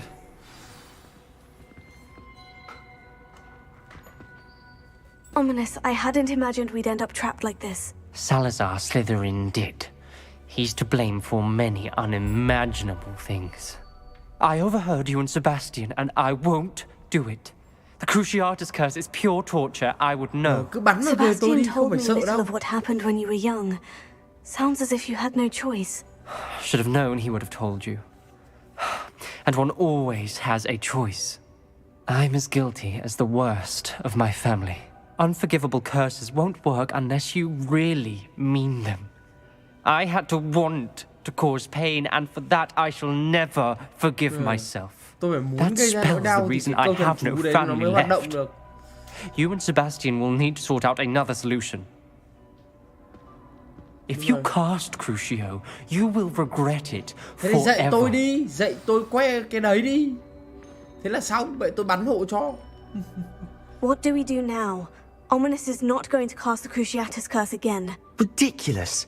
As if dying in here is a better option than casting a damned spell. It's up to us. I can teach you Crucio, or I can cast it on Thằng you. này học You được didn't á? say you knew how to cast Crucio. Because I'm not sure I do. Ominous knows that, yet he's left us no choice.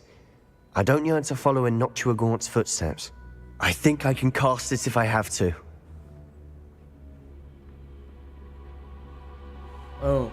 Tôi muốn học lời nguyền nhưng mà bạn phải ếm nó lên tôi.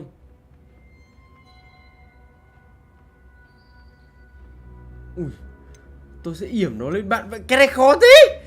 Vậy bây giờ ba lựa chọn là tôi không muốn học và là tôi học cái này nhưng mà tôi sẽ ếm nó lên tôi, chứ không biết có bị làm sao nữa không. Rồi chắc là hào quang nhân vật chính không làm tôi bị làm sao đâu nhỉ. Chọn này đi. Để yểm nó lên bạn thì nghe cục xúc quá. I want to learn the curse, but I won't cast it on you. You need to cast it on me. I shan't forget this. Quả này là tôi sẽ phải chịu đựng khá là nhiều nỗi đau đấy.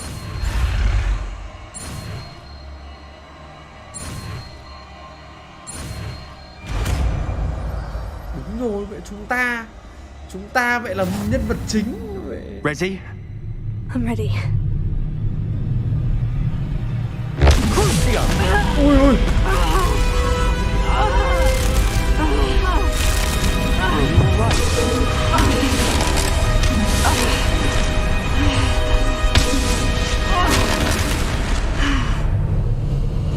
Đấy, nhân vật người chúng ta đỏ rồi.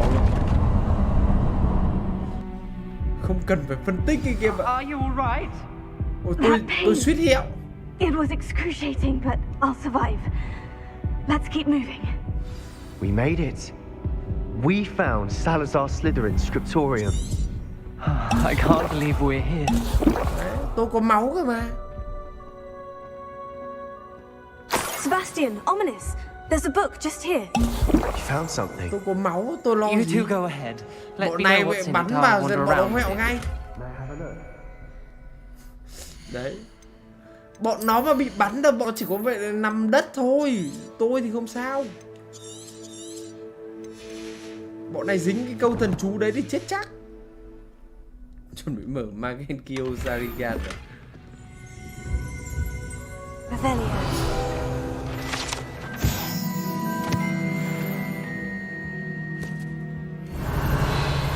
Rồi, là bây giờ là tôi học được ui dồi ôi. Ui dồi ôi bê. Quá cục xúc luôn. Nó phải thế.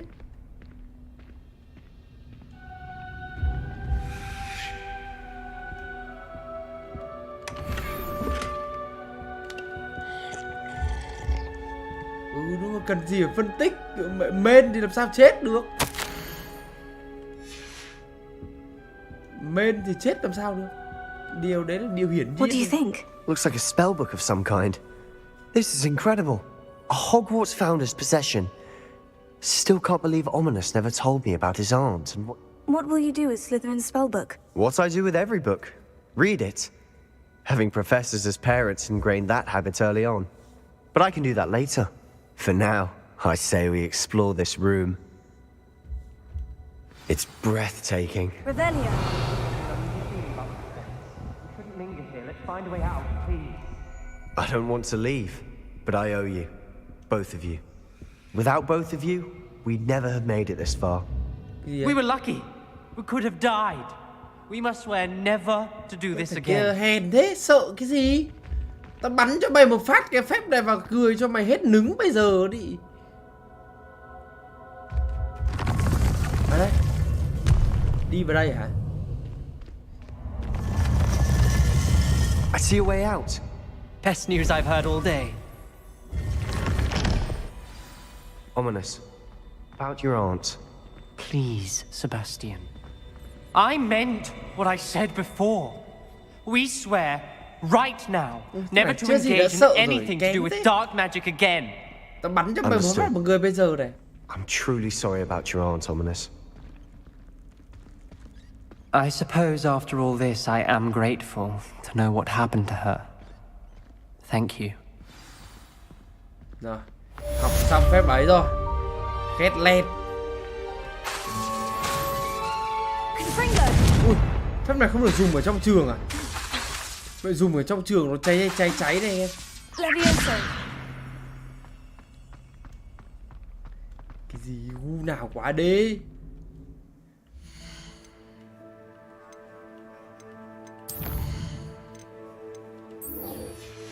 Đứa trẻ lạc lối đây. À đây bắn cái NPC bắn tùm lum à.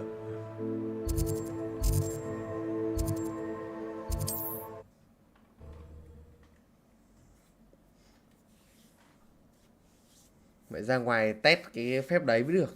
Trông khét đấy. À đúng không.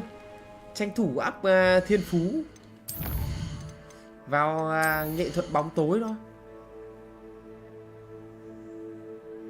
Cái này thì không cần lắm.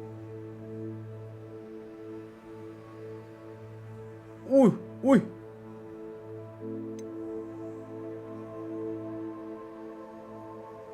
Ủa cái này được ấy. Đấy. Giòn. Đã đến lúc HD thống trị Hogwarts rồi.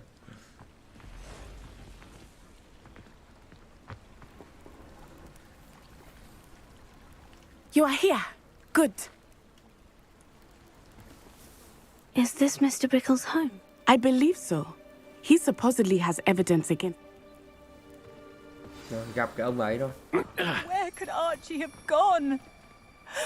Are you all right? We're looking for Mr. Bickle. My husband. Cái gì? Đã chết rồi. Is dead. He killed him. Oh, I'm terribly sorry, Mrs. Bickle. Ai đã giết? Who killed your husband? Theophilus Harlow. I'm sure of it. He's been threatening my husband for weeks and... Oh, where is... He must be around here somewhere. When did you last see him? Nghe vậy chúng ta sẽ phải cứu cái thằng bé kia. His satchel's missing. Hopefully he's just gone wandering, as he's prone to do. Do you know which way Archie might have gone? He has a little hideout in... He never wanders far. But if he witnessed Harlow doing something to his father, I'm afraid to leave, in case he comes back home. We'll find your son, Mrs. Bickle. Thank you. Cái đũa cơm nguội á, ở đâu? What am I going to do?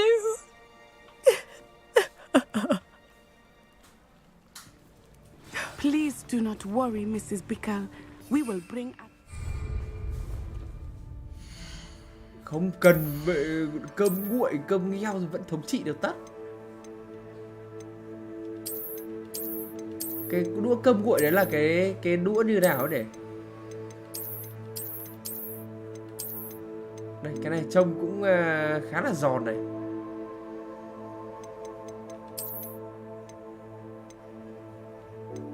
Nó là cái nào? Chắc là không có cái nào ở đây đâu nhỉ.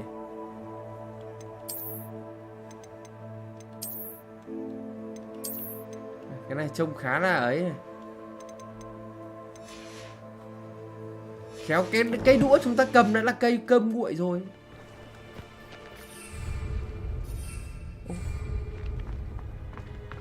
Cây đũa mạnh nhất trong phim lẫn game á. When I took the letter we found to Officer Siêu, she told me about Mr. Bickle. He had been doing the same thing, providing Officer Siêu with evidence to take down Harlow. I had hoped to speak with him about what he had found. Ui dồi ôi.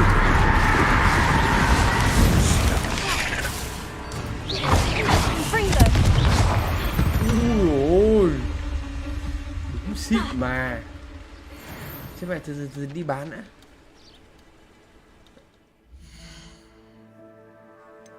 Phải được game tặng á. Nếu phải được game tặng tôi nghĩ là chúng ta phải phá đảo rồi game mới tặng được chúng ta. Đồ quý thế cơ mà. Ôi thôi xong rồi. Chưa kịp bán. Chết mẹ rồi, đang cầm một đống đồ xịn ạ.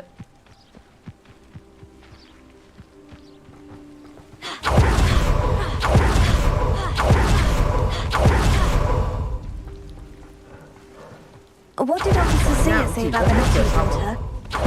She thanked me, but she claimed back that it was not enough.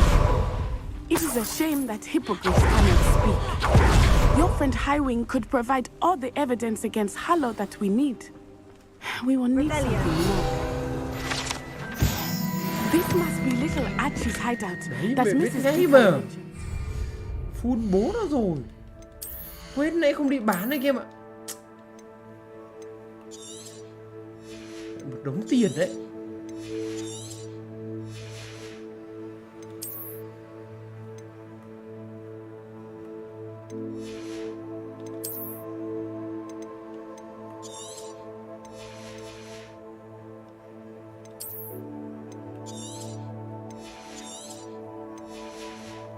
Toàn phải xóa đi để vừa test xong đấy. Archie Pickle! Revelio. He would not have done this to his own hideout. Someone came here looking for him. Revelio may be our only hope of finding out which way he went. Revelio. Theo dõi thế mẹ nào. There! Archie's footprints. He went this way. Ở đây đây.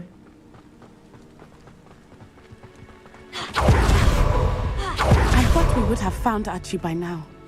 I suspect he'll keep running if he's being followed. If it is Harlow that's pursuing him, I only hope you're right. Men like Harlow would not think twice about killing a child. We must find Archie quickly. Tôi cố chọn em trẻ.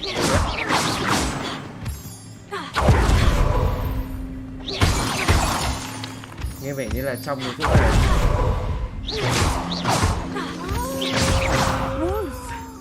Prepare for a fight.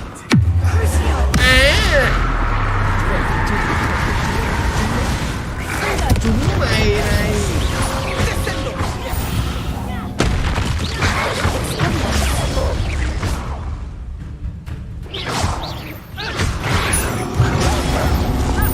Bay vào tôi tầm này chỉ em mấy cái chết thôi. We should look around. Thật là không biết về trời cao đất dày là gì. Archie's satchel. Why would he leave it behind? He was likely running from Harlow, distracted. This may be a good time for Revelio again. Archie went this way. Chạy xa đấy. I have a bad feeling about this. Harlow must have a reason for pursuing Archie. I wonder what Archie saw. I hope he didn't see Harlow kill his father. He would never overcome it. At least not in any way I can imagine.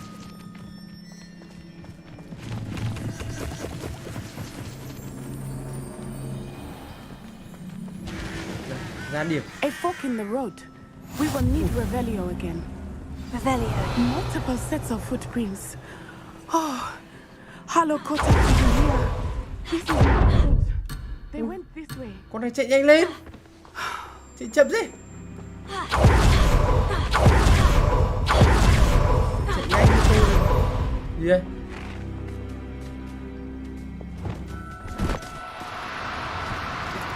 Thestrals. They are beautiful, are they not? You can see Thestrals too. I witnessed death when I was 9. Saw my first Thestral shortly thereafter. I found comfort in it. I still do. I think those of us who have witnessed death deserve some comfort. Mày nó thoát được cọc cuối kìa.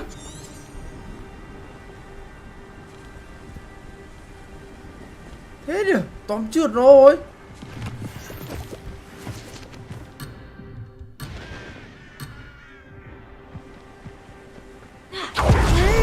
À đây, từ này tôi phải mang cái phép ra gần bên này để tôi sử dụng cho nó dễ. 1 2 3 4 5 vào đây. Đấy, phải thế chứ.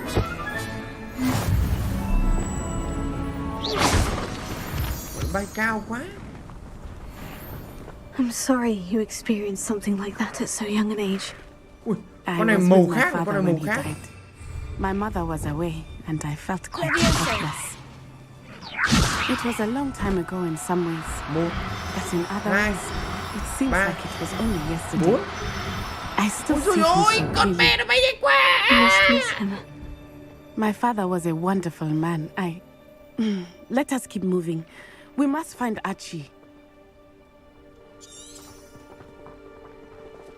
Bay thí gà đấy. Này pet AFT bờ rủ quá. Ra sao? Ui đâu. Taking in children now. Better not be expected to be. It is as I feared. They have Archie. Be on your guard. There can be no mistakes. Còn mấy cái thằng này đi. 1 này rõ vị trí đã. 2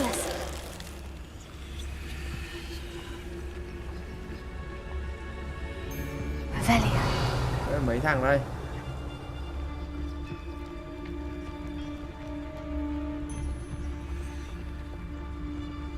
3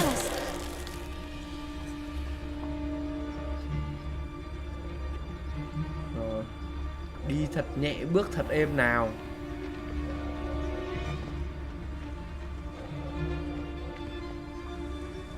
4 trời ơi. Đây còn thằng nữa ở trong này. Bay màu nốt đi bạn ơi. Send him home. Kill him. I don't care what you do, but don't leave us to deal with him. They got what they deserved. Đấy, gặp tôi là bốc hơi ngay. Quá hư. Ui, cái lều thôi mà đi vào gì mà rộng thế. I did not expect this tent to be so large on the inside. That complicates things a little.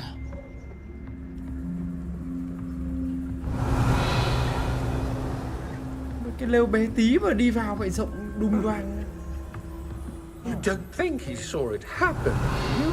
Of course he did. Why else would he have run? He's just a child. Harlow will decide what to do with him once he gets back.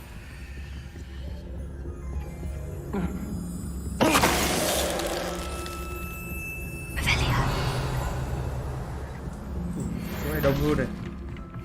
Chỗ này đông mà đứng gần nhau đấy. Có gì từ vòng ngoài trước em ạ.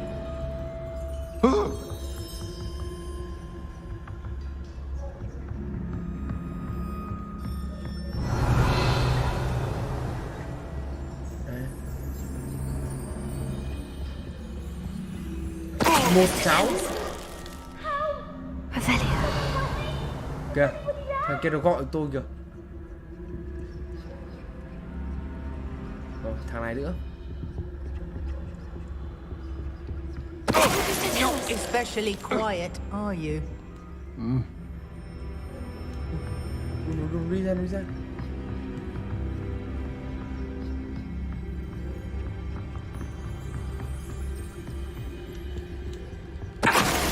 Úi dồi ôi, đồ vàng luôn. Đỡ làm sao được.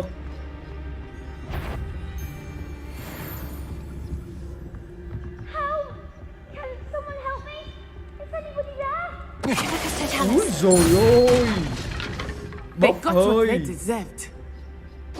không tốn một giọt máu. Đỉnh cao của chiến đấu anh em ạ. Nó phải thế.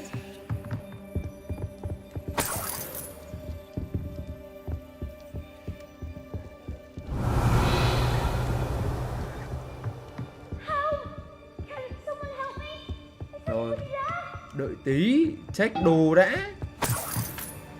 Biết gọi heo rồi.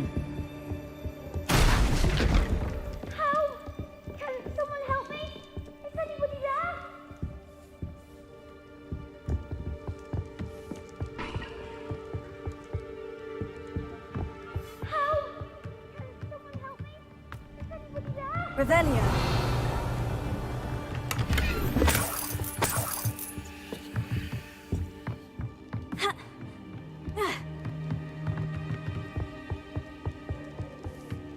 Chắc là cái hầm phía dưới không? Ui, nó nhốt về thằng này ở đây ạ. Archie? Archie Bickle. How do you know who I am? Your mother sent us to find you. Oh, I'm so glad to see you. Not too loud, Archie. We need to get this open. Mở ra. Ôi dồi ôi mẹ. Nó bắt tôi mở nữa chứ. Giỏi hơn thì có chữ mở.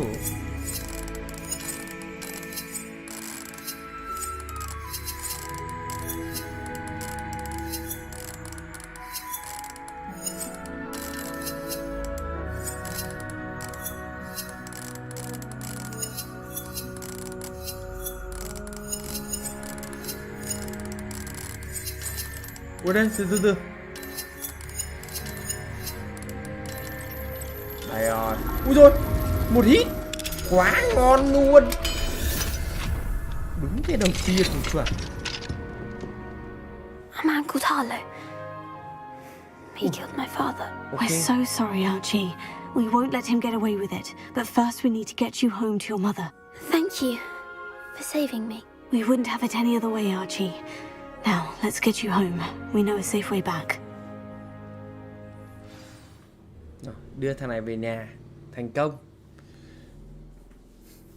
Chùm bổ mắt đêm khuya. Anh em không biết là bài trên page 80-90% là do tôi ra. Archie, you're here. Oh, you're safe. Các ID khác toàn người chơi hệ sủ thôi. Father's friends are in danger. I heard the people who took me talking about them. Which friends, darling? Mr. and Mrs. Rabe, Mr. Filbert, and I think they also said Otto's name. Oh, I shall speak with them. You run inside. Yes, Mother. Your husband's friends may be in danger. Just as he was. How can we help? You've done enough. My husband was a powerful wizard and couldn't defeat Harlow. The last thing we need is that monster coming after you. Nhưng mà anh em thích lắm à. We don't want to worry you. I'm sorry again about your husband, Mrs. Bickle. Thank you. And thank you for... I can never repay the two of you. Not to worry, Mrs. Bickle. My father used to say that rain does not fall on one roof alone. We are here to help each other. I must learn more about Mr. Bickle's friends and why Harlow is after them. You'll be hearing from me as soon as I know something. Thank you for your help today. Rồi, rất giòn.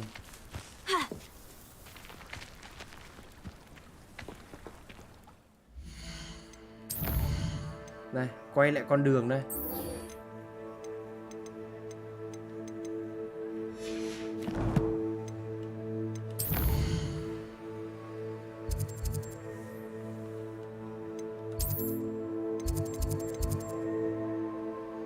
Giáo sư Pick à?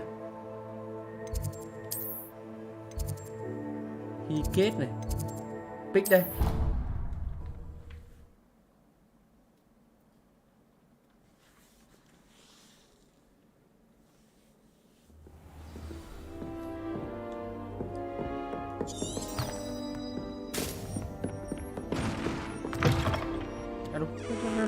Dẫn tôi vào đây.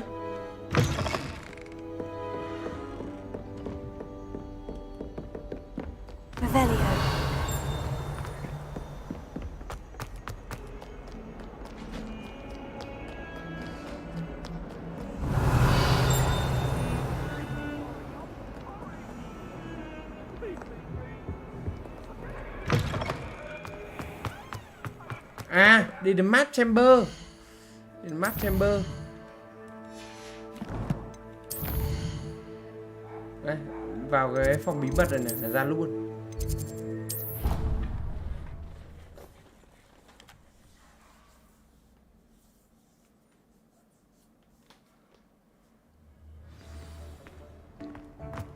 Ui, từ.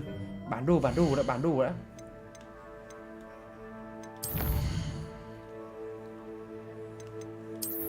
Nè, nãy không bán đồ tốn một đống tiền á. À, phí một đống tiền kìa.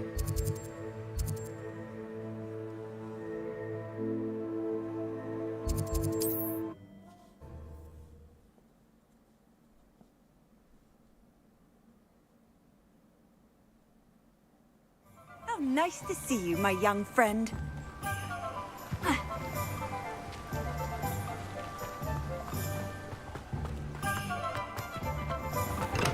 We have everything a young student might need when it comes to potions.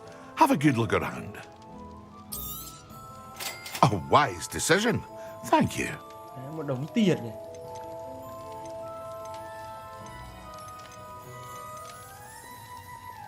À, đâu. Cái này giòn thế nhỉ.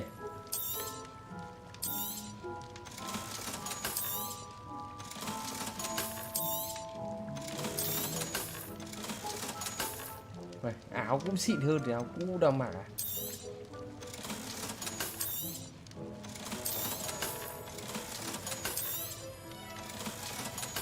Here you found a bit of treasure in the forest.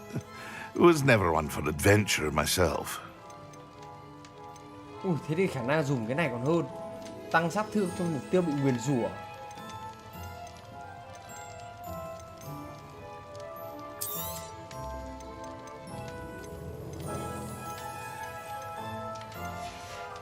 Ui, từ I hope to see you again. tôi chưa ấy. Farewell for now.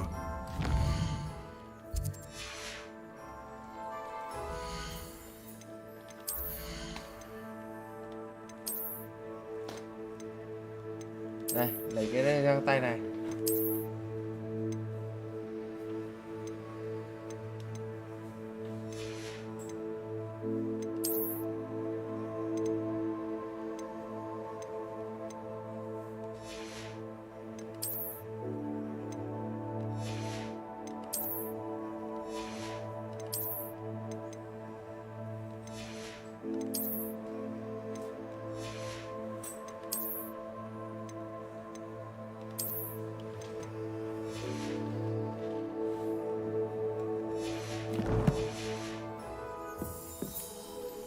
Chạy lên cái phòng ấy đã.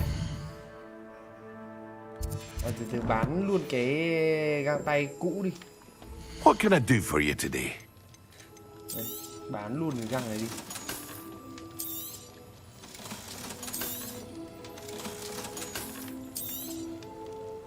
Ui, cái này cũng ngon nhỉ. Tăng tỷ lệ nhanh. I hope to see you chóng again. có cái ấy. Farewell for now. Cái đấy phải để lại.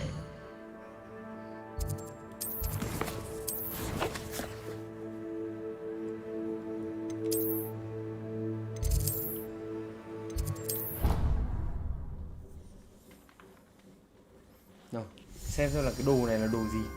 Hy vọng là đồ ngon hơn cái đồ tôi đang cầm. Gì đây? Áo dài rồng với anh em ạ. À đủ. Nghe thôi là đã thấy chất lượng rồi. Ui, đồ tấn công cao vãi. Ui, đồ tấn công cao hơn cái này tận 22 điểm rồi. Nhưng mà vậy cái ngọc của nó phèn đấy.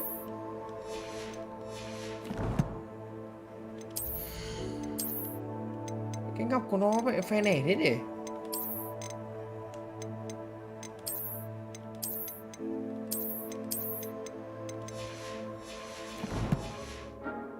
Để xem có cái ngọc nào xịn hơn lắp vào cho nó nữa.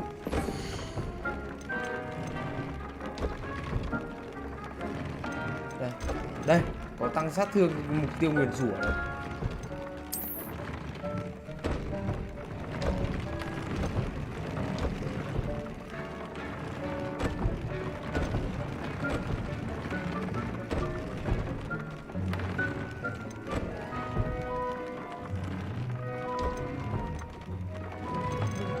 chỉ được lắp một cái à?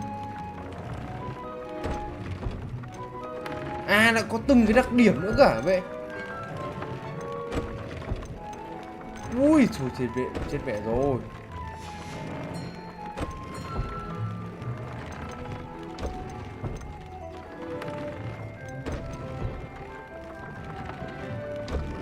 Cái này tăng là cái này đi.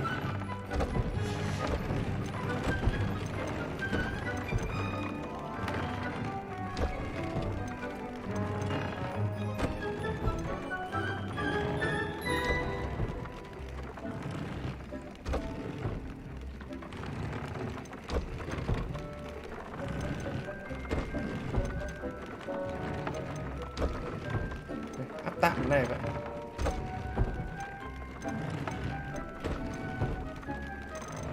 Thế nó lại không có cái này nó phải cần cái ấy không? Cái nó ối rồi ôi đi đi. Con sẽ lấy mấy cái này vậy.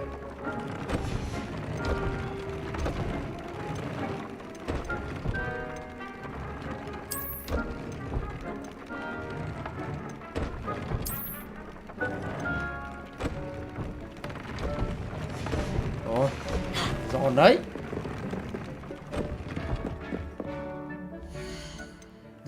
Giòn hẳn đấy anh em ạ. Rất giòn rồi. Đây, vào phòng bản đồ đã.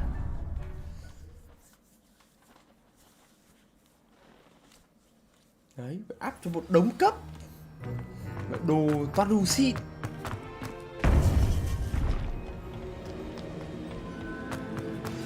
You would be wise not to underestimate this student.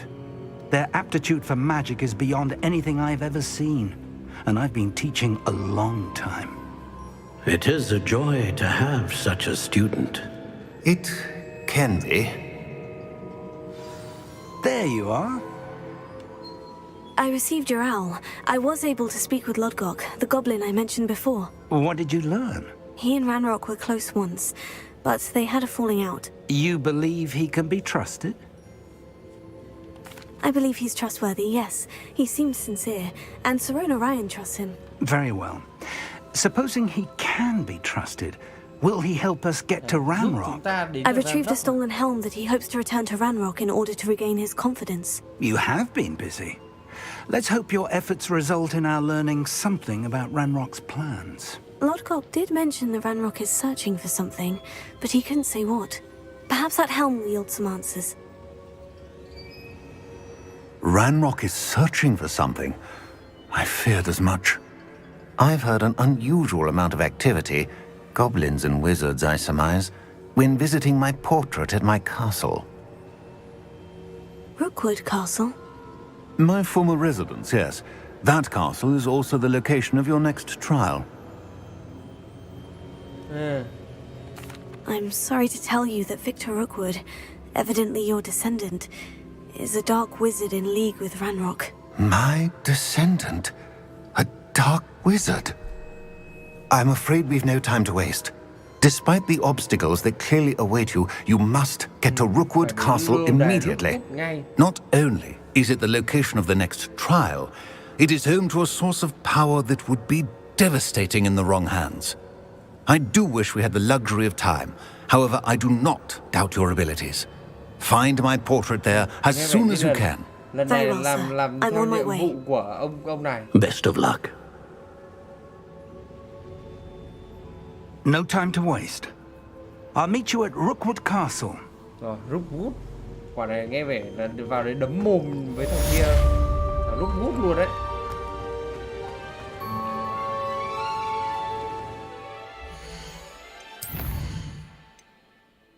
Ồ, không nhảy ra nhiệm vụ à? Rookwood Castle ở đâu đấy? Ở đây, nhiệm vụ mới đây.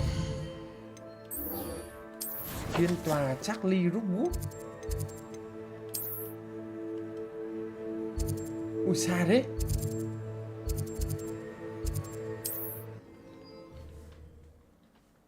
Rồi chắc là nốt cái quest này rồi nghỉ anh em ạ. Đang hay quá. Vậy cái đoạn này đi ngủ không đáng. Đoạn này đang hay. Keeping away from today's young. Up for a bit of dying, are we? Lại còn ẩn thân chi thuật tiếp thôi. Đoạn này đang chơi hay. Đoạn này đang chơi hay. Kiểu đến cái đoạn này rồi nghỉ hơi ấy. Professor Rookwood was right. The place is crawling with Victor Rookwood's lot and Ranrock's loyalists. They're working together all right, but it is not a friendly alliance. I'm sure you'll agree that we need to find a way in other than the front gate. Let's go. Nữa là cùng. Với cái tài vậy đi tàng hình của tôi thì cái bọn này đỡ làm sao được. Đấy, anh em đi lên này. Tài tàng hình của tôi thì bọn này tép diêu.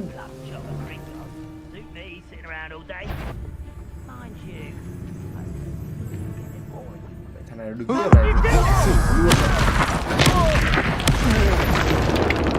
Tại nó đứng ở đấy.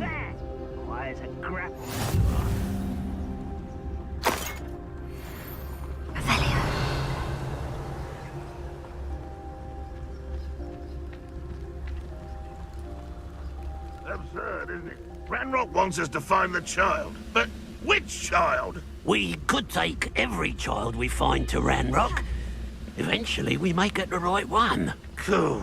Sounds like a lot of work. Mấy thằng đi sau là perhaps we just tell him we looked. It does sound easier. Thằng đi trước này. Mấy con đây. Một con thôi à? Dao ít đấy. Một con một đòi đánh lại tôi á. Khinh thường nhau hả? Cười này. Cười này.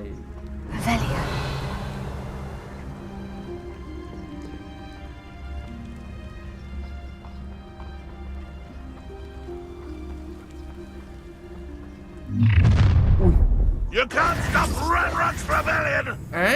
Mà quả này nó bắt tôi phải hiện rồi. For a cup of mushroom tea. Hay để cho mẹ ăn đất rồi.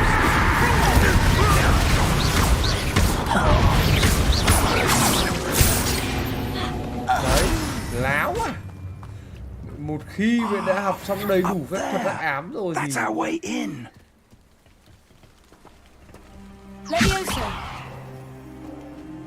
Here, Guardian Leviosa. Leviosa.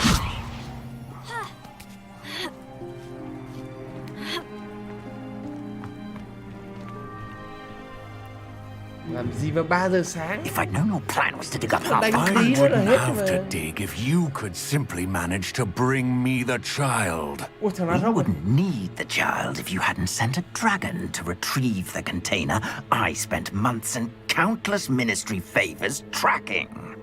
Hai thằng này sứt mẻ tình cảm. You let them board the carriage. My options were limited once I knew it would be inconveniently beyond my reach at that infernal school. Have you not acquired enough power here? I allowed you to tunnel under my family home. Allowed me? You are here only because you are descended from a keeper and may at some point inadvertently become valuable. We had an agreement.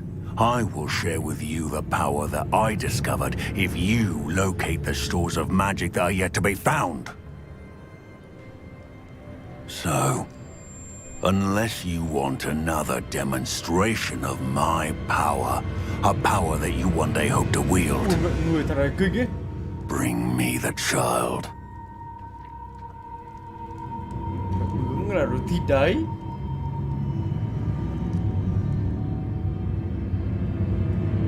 We already knew they were after you, but now we know they're digging for stores of magic. And Ranrock knows about the Keepers. Yes, I caught that too. Professor Rookwood said that you'd understand more once you complete the next trial. Let's get into that castle. Tăng hình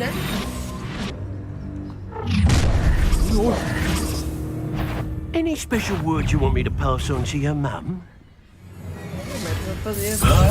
Expulsion! A lamb to the slaughter. Enjoy some an intruder!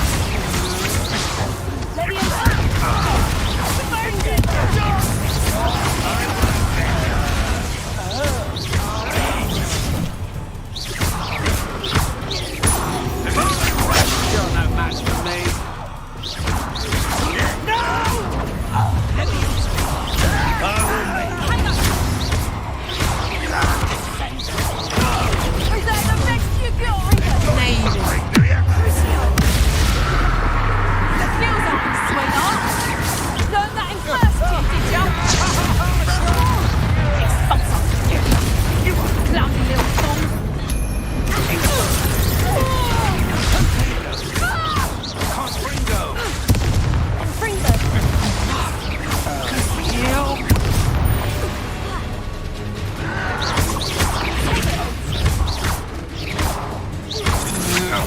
I'm not done.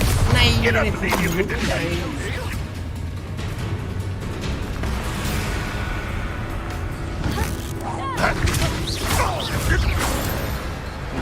Đấy, thấy chưa? Đẳng cấp của tôi thì bọn này sao mà đỡ được.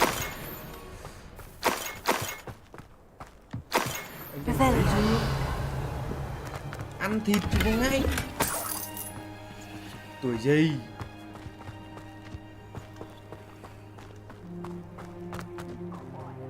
Bay Elden Ring đấy.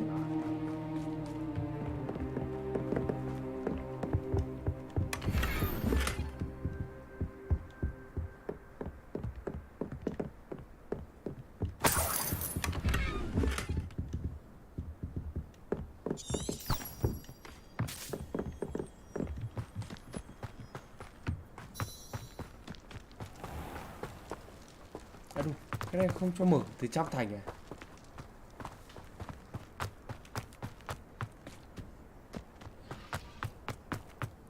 Revelio.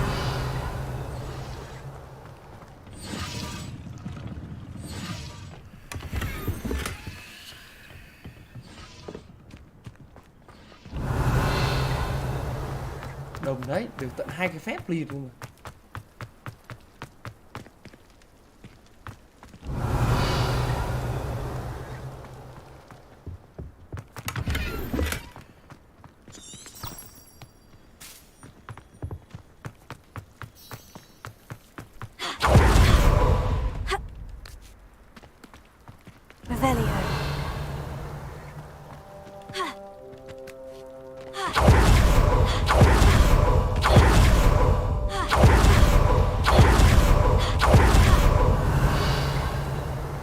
Con đó.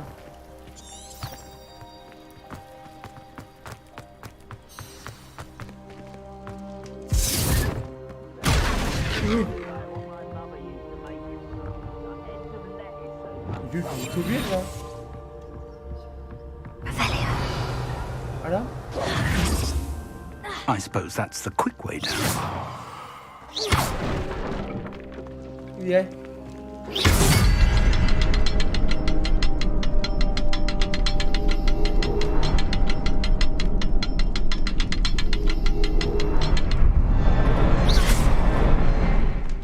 Chứ phải đánh vào mấy cái đấy.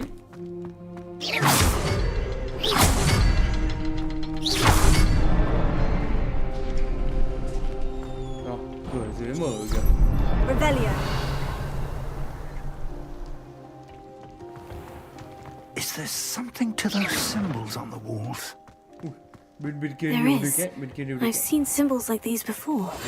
I need to find all of them, then class at them quickly in succession.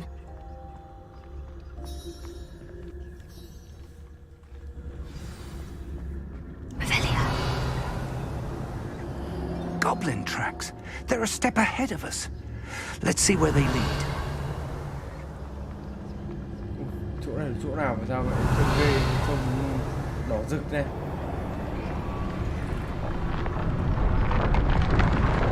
This must be it. The store of magic and the source of Ranrock's power. It looks empty. If they've taken all of it, why are they still here?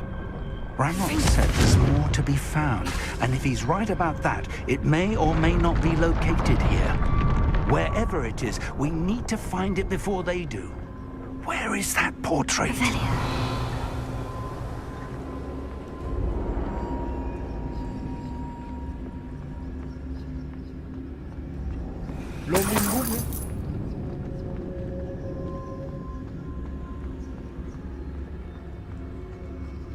I heard something. I was hoping that was you.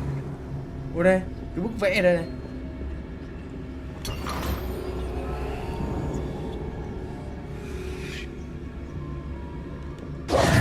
Professor Rookwood, the goblins and dark wizards who've overrun your castle are digging for stores of magic and have broken open some sort of container. No. Things are more dire than I could have imagined. If, as you told Percival, a goblin in his vault was wielding a powerful magic, then they have somehow learned. It cannot be. And sir, they know you were a keeper. Ranrock used the term. This makes no sense. How did... We shall discuss this later. Right now, you must complete the next trial. Just tell me where I need to go. The power you stand to wield must first be fully understood. Power without knowledge is dangerous. We will simply have to outwit Ranrock and my unfortunate namesake. Very well, Professor. Tell me where I need to go. I shall reveal the path. Professor Fig must leave you now. Không biết là nó đẩy tôi đi đâu đây.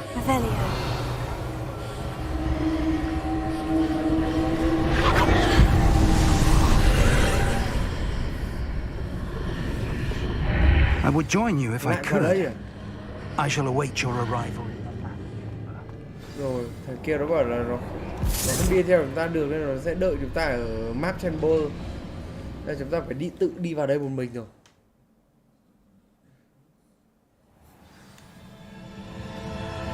Chuyện cười lại Victory đấy.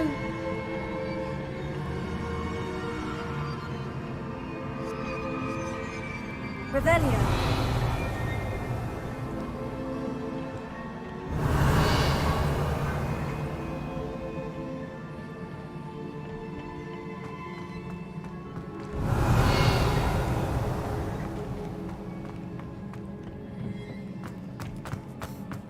Ngựa hoảng hốt.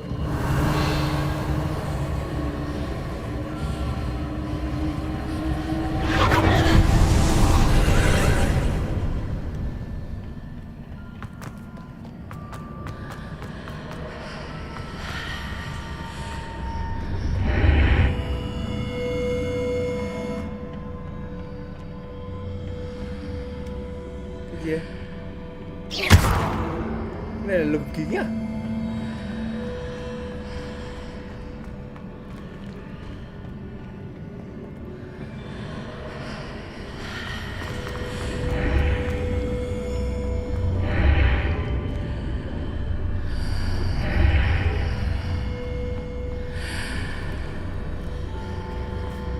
Chơi đồ ấy để.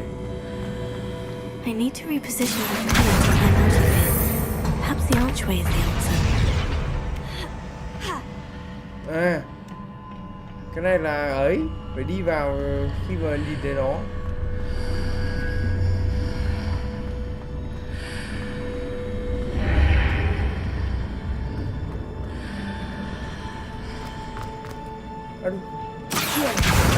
Guardian Leviosa.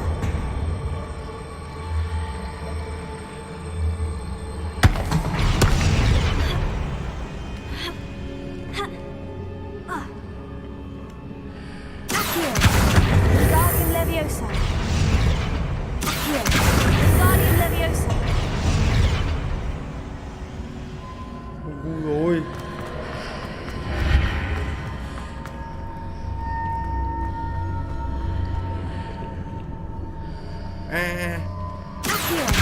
Guardian Leviosa. Leviosa.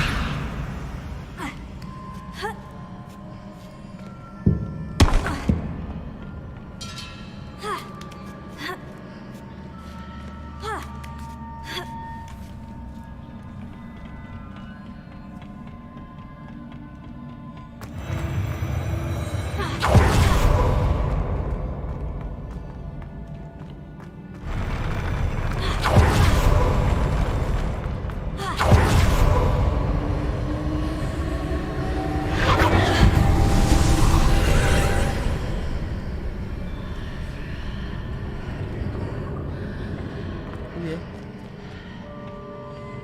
Alo.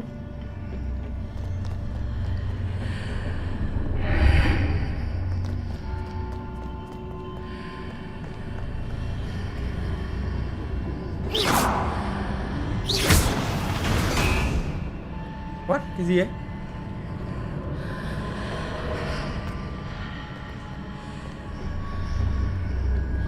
That pillar is blocking the path.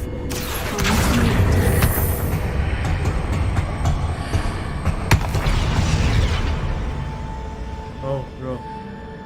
Phá được cái không?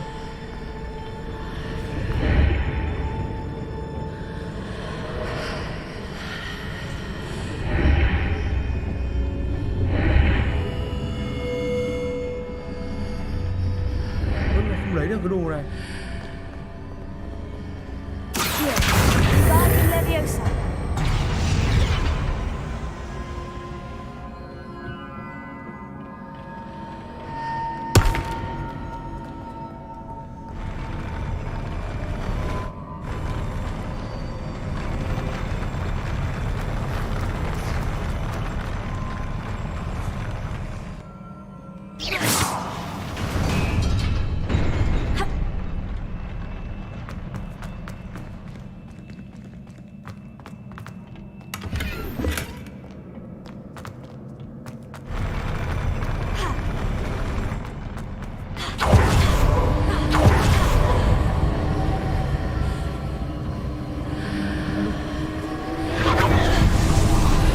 Kia là mất cái này à mẹ?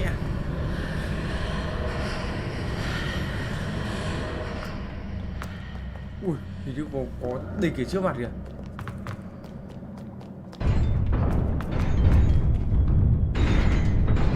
Trông to lắm anh em ạ. Tạo sàn đấu cho tôi à?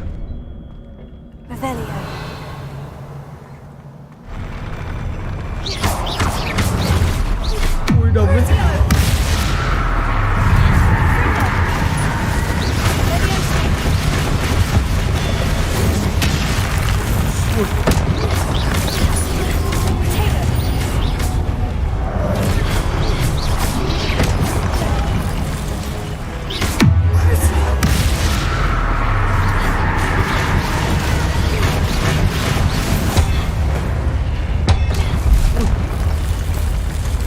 Vãi. Thằng kia tôi cho một cái ấy vào mồm nó chết luôn kìa. Đây. Một cái ulti hẹo luôn anh em ạ. Vãi nhái luôn.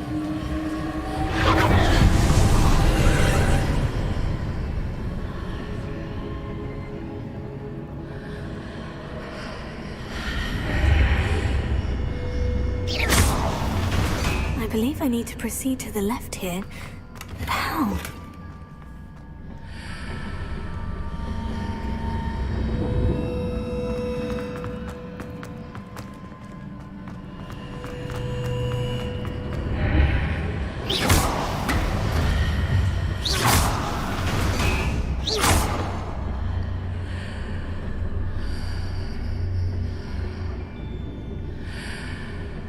Đủ nó phải quay về bên này cơ.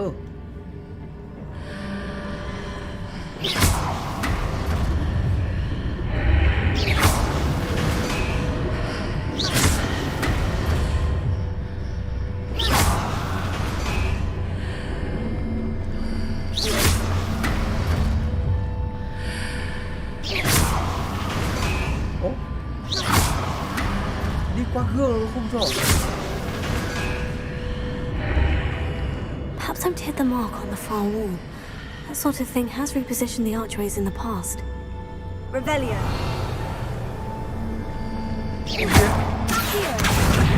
Guardian Leviosa. Không phải đây. À rồi. Guardian Leviosa.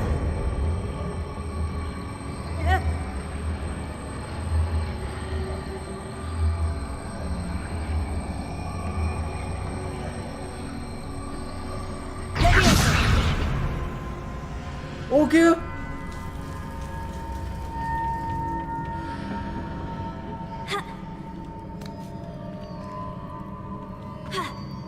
Leviosa.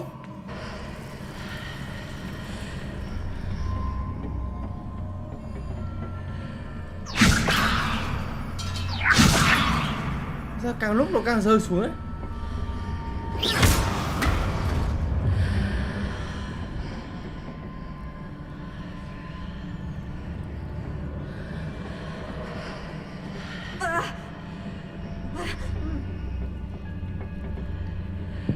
Yêu kiểu gì? Nãy để đúng cái này rồi mà. Nó chui bố ở dưới đất rồi anh em ạ.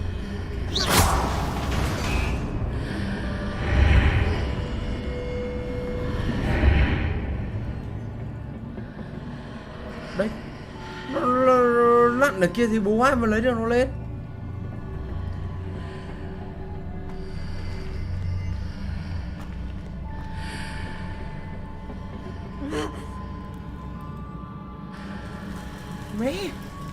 Mẹ ơi kiểu gì? Revelio.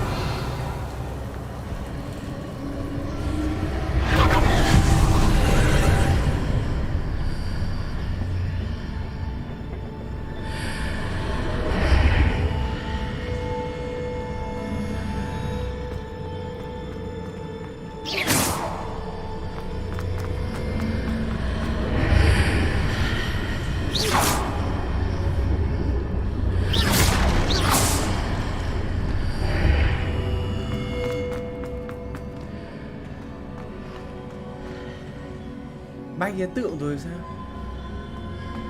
Thế một kiểu gì luôn.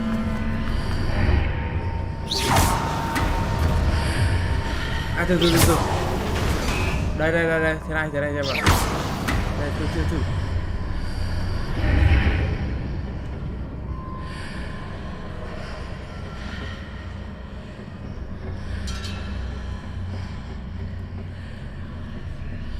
Cục kia rơi miệng nước từ giờ là sao?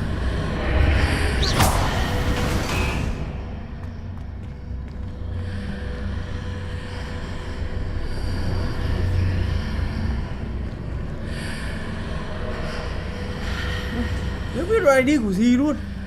Tôi bị rơi mẹ mất cái cục ở đây rồi.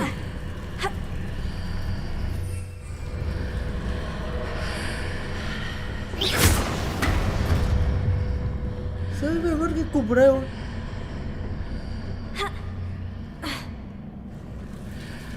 Đây. Mẹ. Lúc nãy mẹ đá ra nhảy ở đây là xong rồi.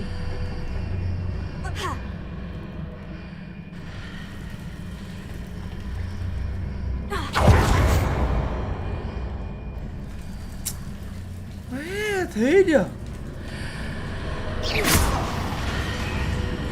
Nó không reset rồi nhỉ?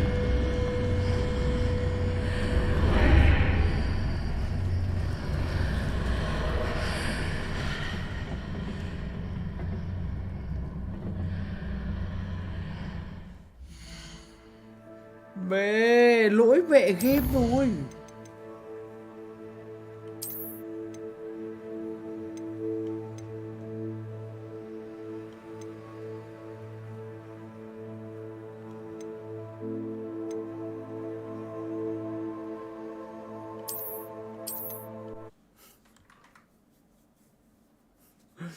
Mẹ bay mẹ cùng đây xuống thì còn làm ăn gì nữa.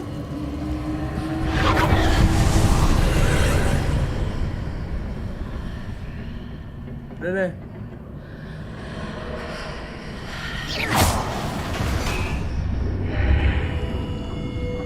I believe I need to proceed to the left.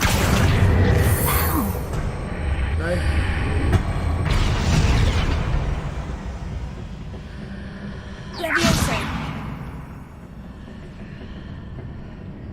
Đưa được nó ra đúng chỗ kia ấy.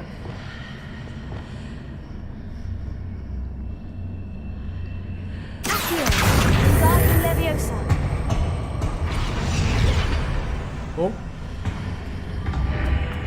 Ủa kìa. Thế nó tự rơi à? Tôi đã ấn gì đâu, rơi tõm nữa rồi.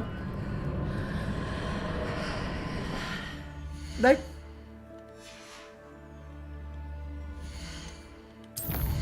Kiểu gì?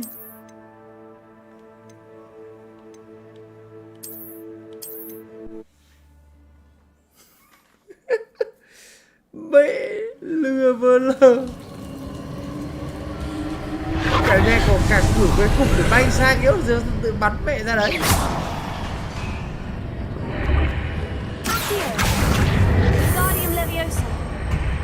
Chưa ấn gì nữa mất mẹ. I believe I need to proceed to the left here. But how? Ok.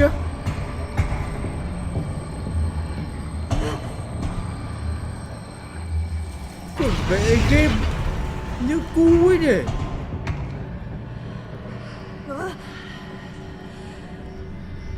Nó đâu rồi? Mất mẹ luôn cục đấy ạ.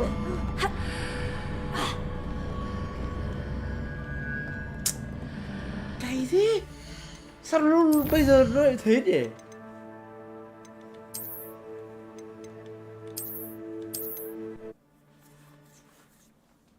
Mày cứ để vào là nó tự bắn lại ở dưới.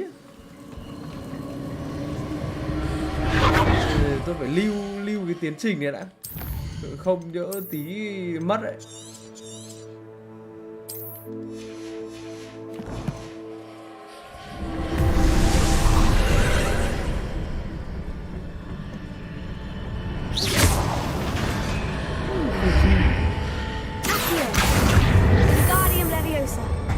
I believe I need to proceed to the left here. But how?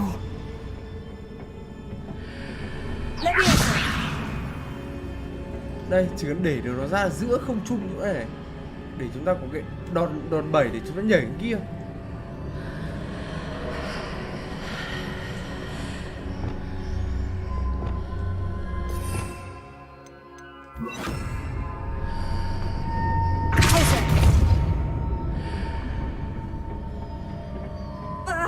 Alo. Hơi quá tay rồi. Cái đệt. Bay mẹ ra kia rồi còn làm mặt đéo gì nữa. Mẹ.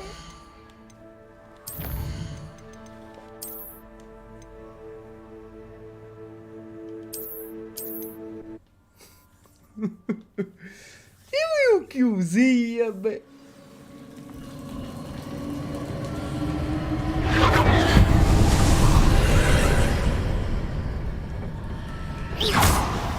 Này nó bị làm sao cái cục này nó rất là ảo ma.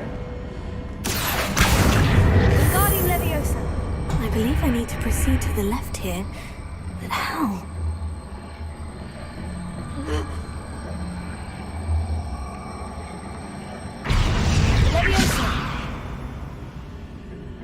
Ô, bay lên.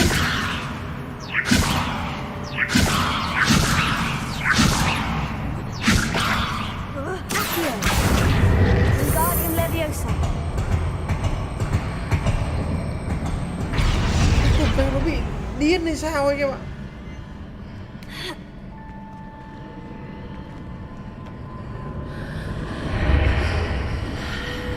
Chắc là phải bắn nó về bên này cho nó.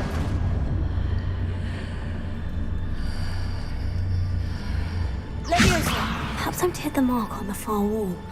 That sort of thing has repositioned the arteries in the past.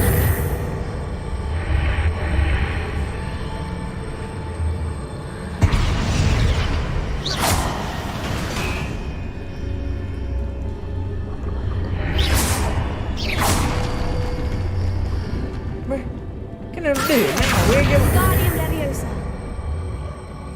Tôi để ấy phát là nó rơi vệ luôn.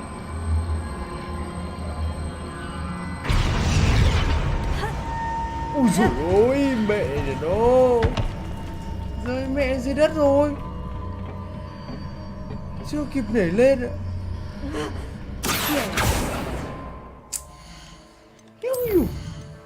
Mấy cái cục đấy nếu mà ấy thì nó phải cho ấy chứ.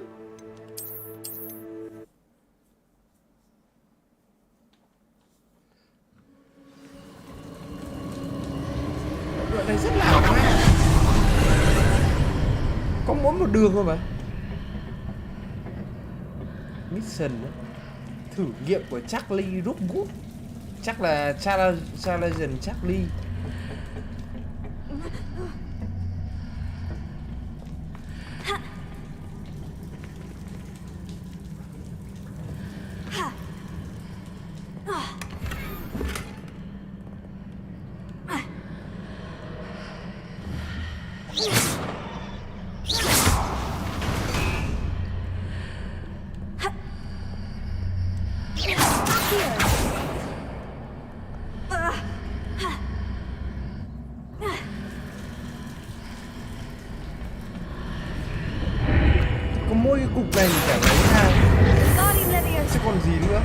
đẩy vào kia nhưng mà nó cho bay anh em. Chỗ này thì không sao đâu. Nhưng mà ra đến kia là nó I believe I need to proceed to the left here, but how?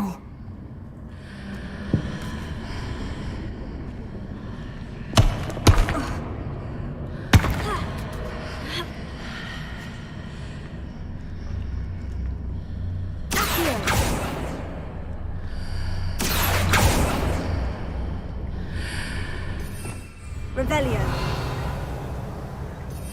Kiểu gì?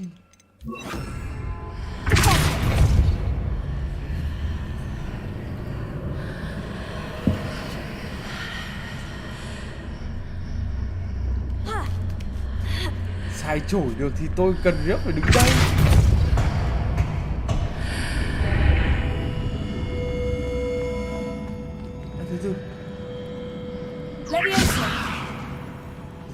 Từ từ nhé. Cái phát vừa xong nó bắn được em ạ. Nhưng mà chúng ta không đi theo nó thôi. Wingardium Leviosa.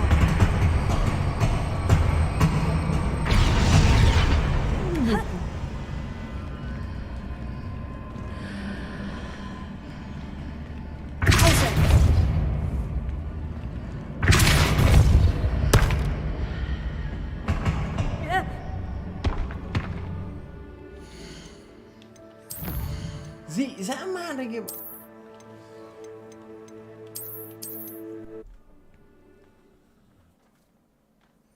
Từ tôi cũng xem á. Cái đoạn này nó cứ theo nào ấy. Tôi check thử xem này.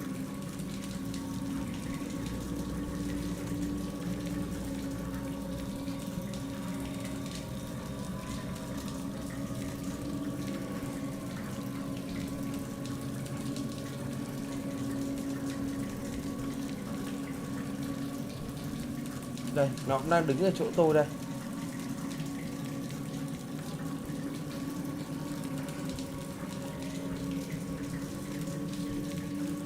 What? What? Ủa, con bé. Rồi, tôi thấy cái đấy rồi. B, sao nó lại dễ như này? Sao nãy tôi làm nó không ra?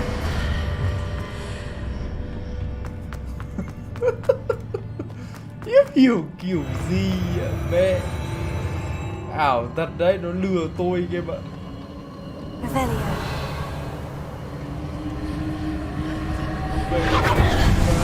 Cái gái ạ mẹ.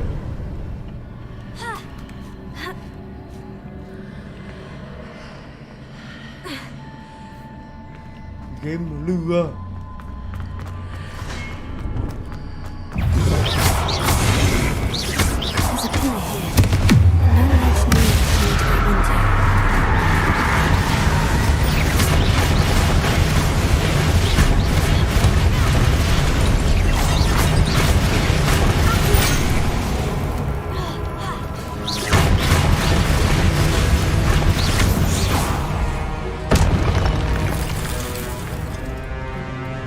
Game ảo ma á. Gì giết. Có thằng này tăng hình à? What?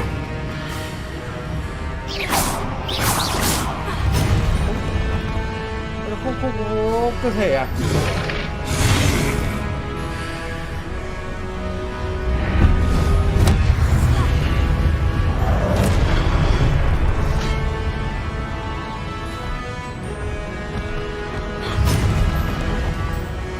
Không có cơ thể à hay là lag ấy?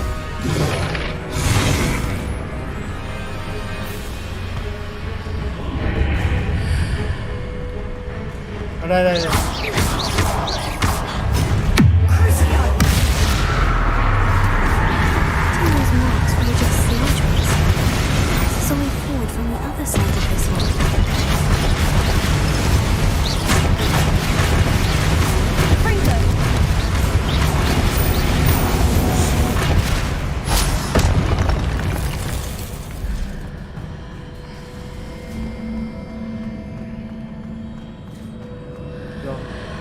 Nhiệm vụ bây giờ là phải đưa cái này, chắc là đưa cái này vào đây.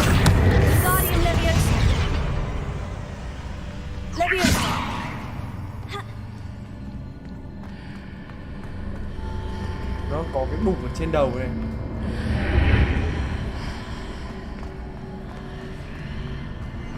Tầm này hơi xa, không đẩy được.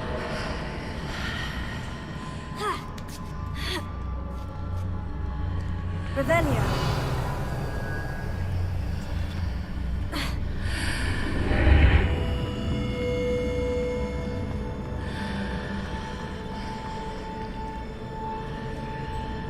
Is it possible to pull one of those blocks through the archway? Cái này có một cục.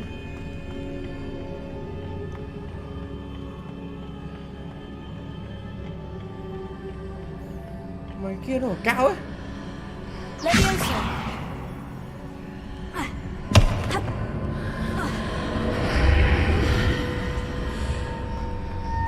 Ở đây, nó cao hơn rồi đó.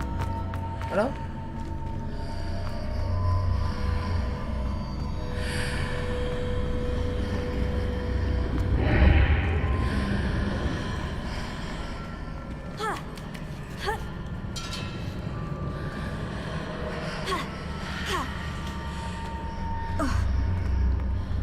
Chỗ nó cao xa lắm.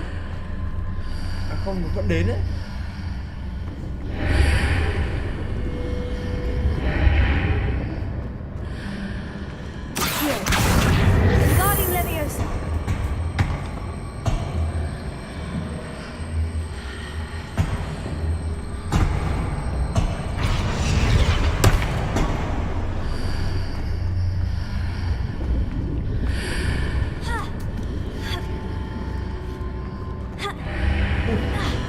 Không thể đến để.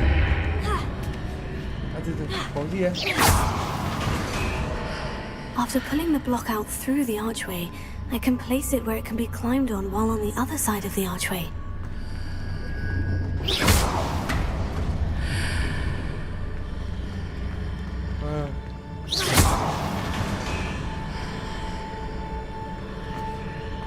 Đấy, khả năng là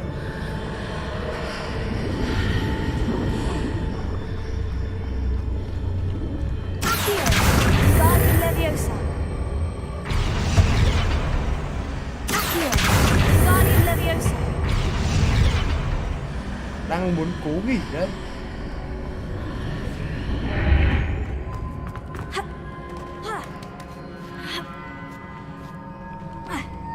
Cao quá kìa.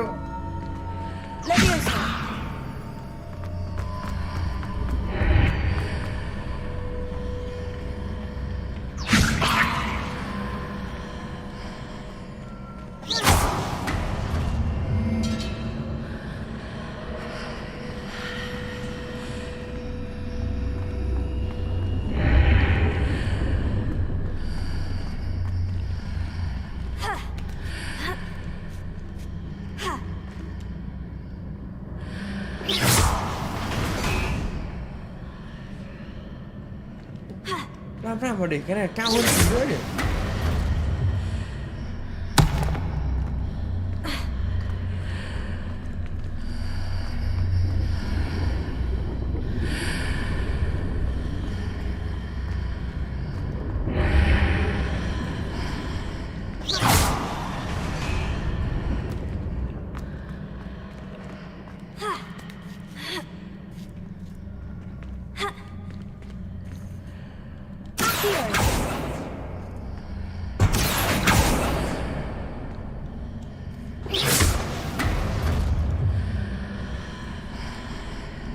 Cái này dị thế.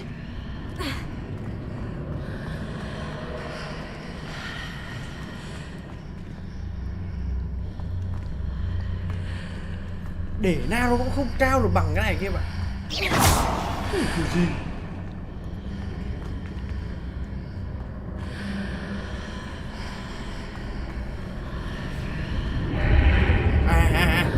Khoan. Tôi hiểu. Đưa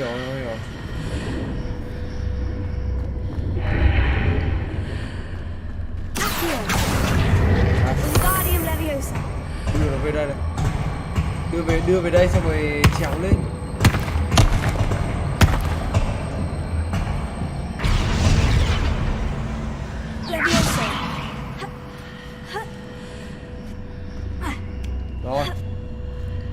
quay cái này.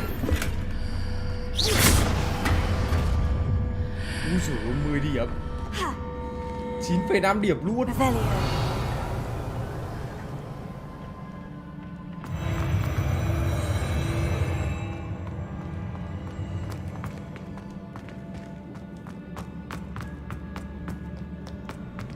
Gì đây?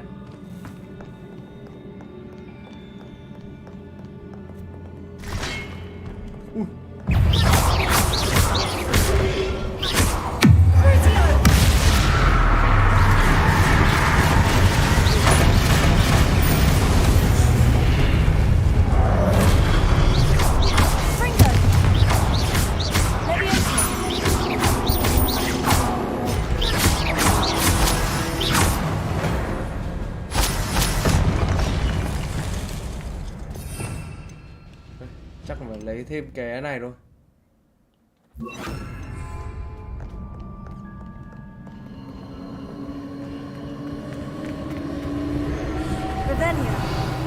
Nhiều phòng ấy. Cái phòng trước mặt này là cái phòng gì?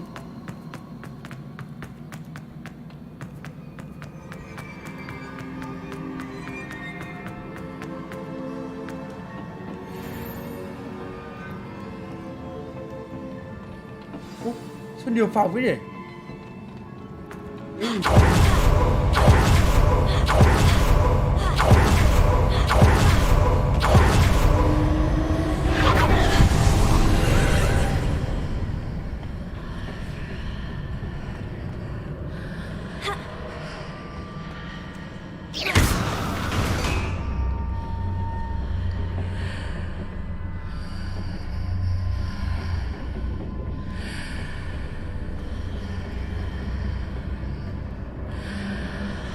What? Cái này cái gì?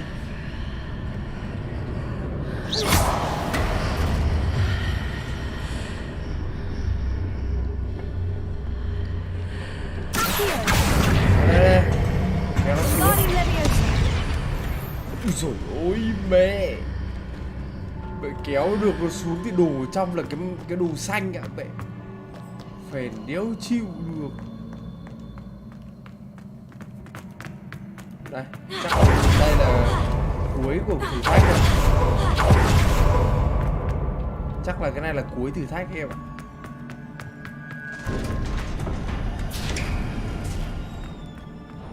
Đấy, phòng như kiểu vào đánh boss ấy.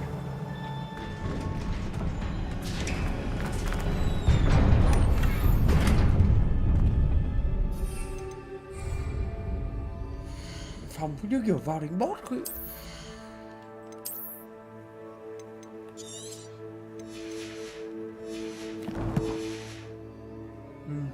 Sắp xong rồi.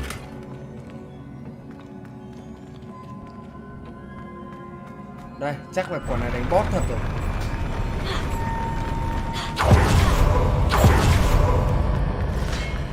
Ui.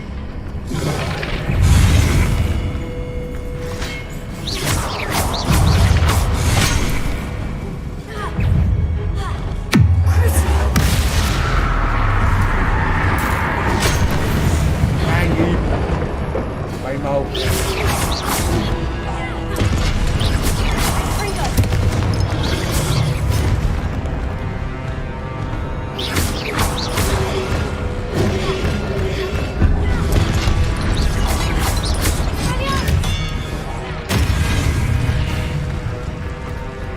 Cho thằng này điện ra đấy.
relief. Thế chưa? Phải thế chứ. Mất thời gian giải đố nữa, còn vậy đánh boss thì đẳng cấp của tôi vẫn mãi mãi. Đẳng cấp là mãi mãi, hiểu không?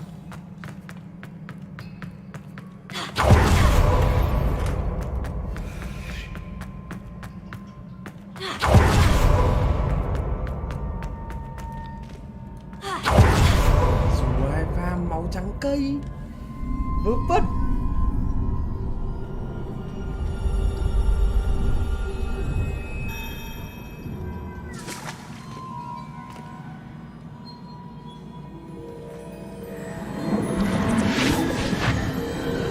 Đâu cái phép kia bắn vào được mấy đám đâu. Đây là cái avalala gì thì thấy được gì không? Còn cái ulti của chúng ta thì được hơn 2.000 đam. I must say I'm curious to hear of Isadore's travels. Do come in. Được em kia, em học sinh kia mới mời vào nhà. Please, have a seat. Isadora, we are all most intrigued to hear. We're ready. I've something to show you. Father, these are my colleagues from Hogwarts. Father hasn't spoken since my brother died. On my travels, I confirmed that which I've always believed. That we have the power to take away pain. Chắc là phép thuật xóa ký ức chứ cái mẹ gì.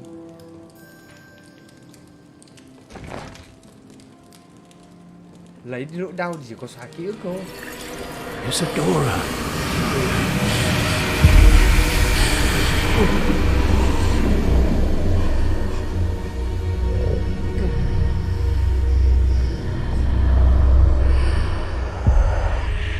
What have you done?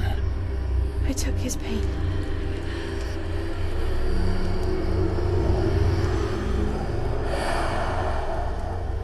This is uncharted magic, Isadora. You can only see what has been sealed in the jar, and we do not know what power that may hold. But the traces of that magic are different from what I've seen before. Một phép thuật mới. Giỏi.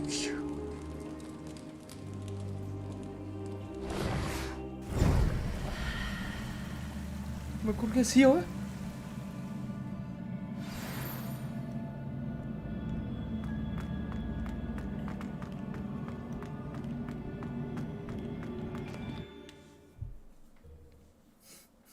Cộng thêm hai pha hơi quê xíu.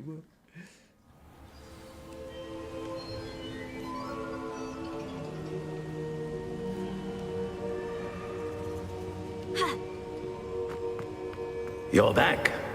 And in one piece, no less. Từ từ, phải hết cái đoạn này cho nó chạy hết quay đã. It is good to see you again. Professor Rookwood told me about what happened at Rookwood Castle. In light of the dire circumstances in which we find ourselves, it is most fortunate that someone so competent is following this path. Thank you, Professor. I shall keep this second artifact safe, as you've advised. Good. Are you ready to move on?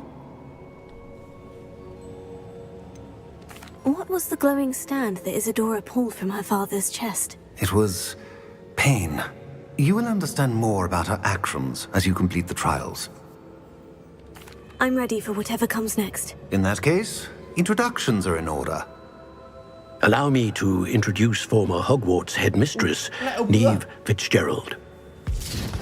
Vãi, là ông nữa. Vậy thế này thì đến bao giờ mới xong? How do you do? I must say that I was not entirely surprised to learn that a student had been completing the trials. I've always believed Hogwarts students capable of anything they set their minds to. Thank you, Professor. It's a pleasure to meet you as well. I am certain that you are more than capable of completing my trial. However, I must first, how shall I say, prepare the location of your next trial. We trust your judgment, Professor Fitzgerald. You should know better than anyone how to manage the inconvenience of, well...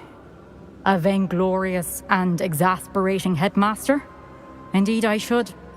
I shall confirm that everything is in order immediately. Of course. Professor Fitzgerald needs some time to clear the way forward. Until then, you should continue to hone your magic. If you learn more about Ranrock and Victor Rookwood's activities in the meantime, please let us know. Very well, Professor. I know. Continue to hone my magic. You do learn quickly. Oh, well done today, as always. We shall...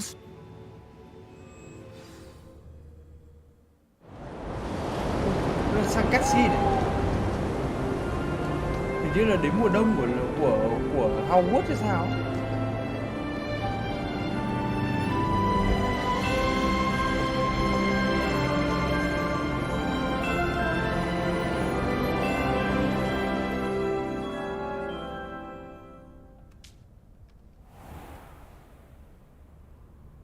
Rồi. Vậy là coi như bây giờ mới gọi là xong này anh em này. Chúng ta đã hoàn thành xong cái quét và cũng biết được thêm về cái ấy rồi, về những cái thứ mà vừa mới xảy ra ở ngày xưa khi mà em Kiềm em Kiềm đã làm xong, em Kiềm đã tạo ra cái phép bá đạo con bài nhà gạo. Rồi, hôm nay chắc là đến đây thôi. Thank you anh em đã theo dõi livestream hôm nay. Hẹn gặp lại anh em vào ngày mai nhé. Mai chúng ta đến với kèo La Hoa.